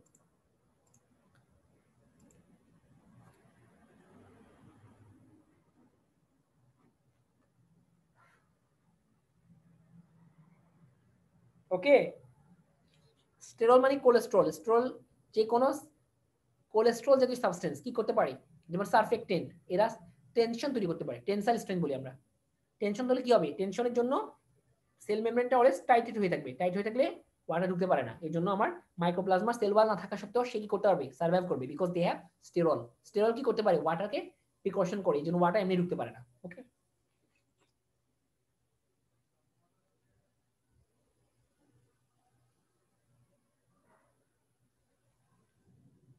এই যে হিউম্যানের সেল ওয়াল না থাকলে কি হবে? হিউম্যানের কোলেস্ট্রল আছে না, তাহলে হিউম্যানের কোলেস্ট্রল কি করে? সেল ওয়াটারকে বিকর্ষণ করে, রিপালশন করে। হ্যাঁ, এই জন্য তো আমি কি বললাম যে আপনার মাইক্রোপ্লাজমা তার সেল ওয়াল নাই কিন্তু সে সার্ভাইভ করবে because they have sterol. Cell human body তার কোনো কি নাই? সেল ওয়াল নাই, বিকজ তারপর সার্ভাইভ করবে কেন? Because they have cholesterol. এক এক ধরনের সেলে এক এক ধরনের স্টেরল থাকে, কারো কোলেস্ট্রল, ফাঙ্গাই থাকবে আর্গোস্টেরল। ঠিক আছে, এরা কি করতে পারে? এরা টেনশন তৈরি করতে পারে, প্লাস ওয়াটারকে বিকর্ষণ করে, রিপালশন করে। এই জন্য ওয়াটার এমনি প্রবেশ করতে পারে না by repulsion of the cholesterol and the tensile strength of the cholesterol. Okay, it is the function of the cholesterol. Cholesterol কি করতে পারে? সেলের ইন্টিগ্রিটি মেনটেন করে, একটা সেলকে ধরে রাখে, সেলের শেপ কন্টেইন করে। ওকে, ক্লিয়ার? ওকে, ওকে, তাহলে নাও আমরা আজকের মতো এখানে সমাপ্ত যাই। নেক্সট ক্লাসে ইনশাআল্লাহ আমাদের আরো বাকি বাকি টপিকগুলো আমরা পড়ে ফেলবো। ঠিক আছে, তাহলে নেক্সট ক্লাসে আমরা পড়বো হচ্ছে cell wall structure and the Gram positivity. Okay, ইনশাআল্লাহ নেক্সট ক্লাসে আমাদের জেনারেল ব্যাকটেরিয়া মনে শেষ হয়ে যাবে। দেন আমরা ইন্ডোটক্সিন, এক্সোটক্সিন পড়বো, তারপর আমরা আস্তে আস্তে করে ব্যাকটেরিয়াতে ঢুকবো। ওকে, আবার বলতেছি ইমিউনোলজিটা আপনারা ভালোভাবে পড়ে নেবেন, মাস্ট বি পড়বেন, যে যেভাবে পারবেন মানে কভার করে নেবেন ইনশাআল্লাহ। আর কোথায় পারেন নাই এটা দেখেন, এটা একটা স্ট্রাকচার, এটা একটা স্ট্রাকচার, এটা একটা পেজ, এটা একটা পেজ, এটা একটা পেজ, এটা একটা পেজ, এটা একটা পেজ। ওকে, এই 1 number page, 2 number, 3 number, 4 number, 5 number, 6 number, 7 number, 8 number, 9 number, 10 number, 11 number. এগুলো আমরা কালকে নেক্সট ক্লাসে পড়াবো। আরো অনেক আছে, আমি সব ছবি দিতে পারিনি। যাও, অনেক টাইম লাগে বিষয়। আমি আবার বলতেছি আসলে এগুলো অনেক ঝামেলাপূর্ণ, এক একটা নোট করা, ঠিক আছে, এগুলো আসলে অনেক ঝামেলাপূর্ণ কাজ, ঠিক আছে। মাল্টিপল সাইট থেকে নিয়ে আসা, এগুলো আবার কনক্লুশন করা, গোছানো, অনেক ঝামেলাপূর্ণ কাজ, ঠিক আছে। আমি এখন ফ্রি মানুষ দেখে করি আর কি, ঠিক আছে। তো যাই হোক, এগুলো ব্যাপার না। আপনারা ক্লাস না করলে আসলে আলটিমেটলি আর ইচ্ছা হয় না, ঠিক আছে। এই জন্য আমি বেশিক্ষণ রাখতে চাই না। আপনারা প্লিজ দরকার ক্লাস করবেন, ঠিক আছে। আমি যদি দেখি যে কোনদিন 300 থেকে 200 নামে যায়, সেদিন থেকে আমি আর ক্লাস নিব না। আর বলতেছি, ক্লাস না করলে আমি কিন্তু ক্লাস নিব না। অবশ্যই আপনারা ক্লাস করবেন, ক্লাস নেবেন, কোশ্চেন করবেন, তাহলে আমার একটা আগ্রহ থাকবে, নাহলে আমার আগ্রহ থাকবে না। বিকজ এটা আপনাকে আমার আগ্রহটা আপনাদের ধরে রাখতে হবে, এবং আমাকে আমার থেকে আপনাকে নিতে হবে। হ্যাঁ, আপনি আমাকে ক্লাসে কোশ্চেন করবেন, অফলাইনে না। অফলাইনে বিকজ আমার এত টাইম থাকবে না যে আমি আপনাদেরকে মেসেঞ্জার আনসার দিব। আমাকে অফলাইন অনলাইন যখন পড়াবো তখন কোশ্চেন করবেন। হ্যাঁ, এখন আপনি কোন কোশ্চেন তাহলে কোশ্চেন করেন, কোনো সমস্যা নেই। যত কোশ্চেন করার কোশ্চেন করবেন, ক্লাসের পরে কোশ্চেন করতে পারেন, অথবা নেক্সট অথবা আজকে পড়াটা পড়ে ফেলবেন, পড়ার পরে কোশ্চেনগুলো লিখবেন, কি সমস্যা, কোথায় বুঝেন নাই, কোন টপিকটা সমস্যা, আপনার কি সমস্যা হচ্ছে, হ্যাঁ কোনটা বুঝতে আপনার প্রবলেম হচ্ছে, আপনি নোট ডাউন করবেন খাতার মধ্যে। প্রতিটা চ্যাপ্টার শেষ প্রতিটা নোট করার পরে একটা ছোট পেজ রাখবেন, ছোট একটা স্পেস রাখবেন, ওখানে লিখবেন প্রবলেমগুলো লিখে রাখবেন। নেক্সট ক্লাসে শেষে কোশ্চেন করে দিবেন। ওকে, দেন ভাইয়া কি করবো, ক্লাসে এসে আপনাকে আনসারগুলো দিয়ে দিব। তাহলে আপনি ওগুলো আবার কি করবেন, ওখানে নোট ডাউন করে ফেলবেন। তাহলে আপনার ক্লাস শেষ, আপনার নোট ডাউন শেষ, প্রবলেম সলভ, আপনি প্রিপেয়ার্ড, আপনি প্রফের জন্য প্রিপেয়ার্ড, আপনি যে কোনো পোস্ট গ্রাজুয়েশনের জন্য প্রিপেয়ার্ড। ওকে, এরপর আপনি আরো জানতে চান, দেন আপনি বই পড়েন। বিকজ আমি তো সব জানাতে পারবো না, বিকজ আমারও লিমিটেশন আছে, আমার অফুরন্ত টাইম হবে না। আমি আমার ক্লাসের মধ্যে সব মোটামুটি যতটুকু সম্ভব বেসিক একদম ক্লিয়ার করে দেওয়ার ট্রাই করবো। আপনি এবার জানতে চান, আপনি আরো অনেক জানতে চান, দেন আপনি বই পড়েন। বিকজ বইয়ে আরো অনেক তথ্য আছে, অনেক বেশি বেশি তথ্য আছে। আপনি যখন বেসিক পড়ে ফেলবেন, তখন আপনার এই তথ্যগুলো আপনার কাছে প্যালেটেবল লাগবে, বুঝতে পারবেন যে হ্যাঁ কি বলতে চাচ্ছে ওরা, তখন আপনার কোনো সমস্যা হবে না। বাট বেসিক না বুঝতে গেলে তখন মনে হবে যে কি বলতেছে এত এত কিছু, কেন ইজি না, কঠিন। ঠিক একইভাবে আমরা প্যাথোলজি সেম ভাবে পড়বেন, ফার্মাকোলজি খুবই ইজি, ফার্মাকোলজি যে এএনএস জানে, পিএনএস জানে, সেসব কিছু জানে, এভাবে পড়বেন, ধরে ধরে ধরে টপিকগুলো পড়বেন। প্রবলেম থাকলে মাইক্রোবায়োলজি প্রবলেম থাকলে আমার সঙ্গে শেয়ার করবেন, ক্লাসে শেষে শেয়ার করবেন, ইনশাআল্লাহ কোনো সমস্যা নেই, ঠিক আছে। আর ভাইয়া নোটগুলা আর বলতেছি, নোট আমি দিতে পারি, কিন্তু নোট দিলে কি হবে জানেন, আপনারা ক্লাস করবেন, আমি খুব ভালোভাবে জানি, আমি অনেকদিন পড়াচ্ছি, তো আমি জানি। আমি ফার্স্টে যখন নোট দিতাম কেউ ক্লাস করতো না। হ্যাঁ, এখন ইদানিং এটা হয়েছে যে রেকর্ড লাগলে কি হয়, ক্লাস করে না। আমার 300 জন পেড ক্লাসে ক্লাস করে 10 জন, কেন সবাই কেউ ভাই এত ঝামেলা করে দেখবো কেন, রেকর্ড দেখবো, এই জন্য রেকর্ড দেখি না। তো আপনার ক্লাসগুলো করবেন, ক্লাসের শেষে আমি 8 থেকে 10 ঘন্টা রাখবো রেকর্ডগুলা, তখন আপনি কিছু কনফিউশন থাকলে সঙ্গে সঙ্গে দেখে নেবেন, টেনে টেনে দেখবেন। আপনি জানেন দেখে ফেলছেন, টেনে টেনে দেখবেন কোথায় কি সমস্যা, টেনে দেখেন, নোট ডাউন করেন। এখানে প্রবলেম, সমস্যা নাই, ভাইয়ের ভুল থাকতে পারে, ভাইয়ের বানান ভুল থাকতে পারে, ভাইকে শুধরে দিবেন, ভাই এখানে বানান ভুল হয়েছে, এখানে এটা একটু এরকম ছিল, বা এখানে এই কথাটা তো ঠিক নাই, বা ভুল থাকতে পারে। বাট আমি তো টিচার না, আমি তো মাল্টিপল সাইট থেকে কালেক্ট করি, তো আমার প্রবলেমটাকে আমাকে কারেকশন করবেন। আপনি কিছু জানলে শেয়ার করবেন, ভাই হ্যাঁ এটা এরকম ছিল, এটা এই বইতে পাইছি, আমার সঙ্গে শেয়ার করেন, তাহলে আমি এগুলোকে, তাহলে আমি আমার নোটগুলোকে আরো মানে রিচ করবো, তাহলে আমার হেল্প হবে। তাহলে এগুলো আপনারা, হ্যাঁ আপনারা, আমি তো দিছি তো, আপনারা এখন আবার ভিডিও থেকে টেন দিতে পারবেন, তো আসলে সমস্যা নেই। তাহলে এভাবে ভাইয়ের সঙ্গে আপনারা 1-to-1 কোঅপারেশন করেন, কোনো সমস্যার কথা না। আর লিঙ্ক সবাইকে দিলে আসলে 100 জন ক্লাস করতে পারবে, বাকি জন কিভাবে ক্লাস করবে, এই জন্য ভাইয়া আমি জুমে আসি, বা আমি আপনাদেরকে এফবি দিচ্ছি, ঠিক আছে। তো কোনো সমস্যা নাই। আবার বলতেছি, যে কোনো প্রবলেম ভাইয়ের সঙ্গে শেয়ার করবেন, পড়াজনিত যে কোনো প্রবলেম ভাইয়ের সঙ্গে শেয়ার করেন। আর এত এত মানে ইয়া করার কিছু নাই। আর যারা সেকেন্ড থার্ড ইয়ার উঠবেন, তাদের কিন্তু পড়ালেখা খুব বেশি চাপ নাই, তারা কিন্তু একটা চ্যাপ্টার পড়ে ফেলেন, বা দুইটা চ্যাপ্টার পড়ে ফেলেন, অল্প পড়েন। বাট আমার কিন্তু যখন আমি প্যাথোলজি ফার্মাকোলজি কোর্স দিলাম, অনেক স্টুডেন্ট পাইছি যারা মানে তখনও ফোর্থ ইয়ার উঠে নাই, কিন্তু কোর্স কমপ্লিট করে ফেলছে। তাহলে তোর জন্য ইজি হয়ে গেছে, বিকজ তারা বসে ছিল, কোন কাজ নাই। তো আপনাদের সেম কাজ করতে হবে, যখন আপনি জুনিয়র হতে পারেন বাট পড়ে ফেলেন, আর যারা ফোর্থ ইয়ার তাদের পড়তে হবে, তাদের আপনার সাবজেক্টই মাইক্রোবায়োলজি। ওকে, সো ধরে পড়েন, কি সমস্যা না পড়লে আমার সঙ্গে শেয়ার করেন, ইচ এভরিথিং। ওকে, কোনো সমস্যা নেই। এই তো পেজ তো দিয়ে ফেলছি, আপনারা এবার আপনি ক্রস করার পরে আপনি ওখান থেকে ছবি তুলে নিয়ে। ওকে ওকে, বেস্ট অফ লাক। ইনশাআল্লাহ নেক্সট ক্লাসে আমরা এরপরের টপিকটা অনেক মজার একটা টপিক, ওই টপিকটা ক্লাস আল্লাহর ওয়াস্তে কেউ মিস দিবেন না, এত মজার একটা টপিক, ঠিক আছে। সেল ওয়াল স্ট্রাকচার যে ভালো বুঝে সে সব বুঝে। আবার বলতেছি, সেল ওয়াল স্ট্রাকচার যে বুঝে, আমি সেদিন প্রত্যেকটা, আমি কিন্তু সেদিন আপনাদেরকে ড্রাগের মেকানিজম সব পড়াবো। আমি শুধু মাইক্রোবায়োলজি পড়াচ্ছি না, আমি সেদিন মাইক্রোবায়োলজি কিছু ড্রাগ নিয়ে কথা বলবো। তো আপনি যদি এটা প্রত্যেক ক্লাসগুলো করেন, আপনার ড্রাগের মাইক্রোবায়োলজি মানে আপনার ওগুলো ক্লিয়ার হয়ে যাবে। তা আপনার উপরে নিশ্চয়ই, আপনার সম্পূর্ণ আপনার উপরে, দেন ভাইয়ের সঙ্গে আপনার শেয়ার করবে, ঠিক আছে। বেস্ট অফ লাক, আল্লাহ হাফেজ, বাই বাই।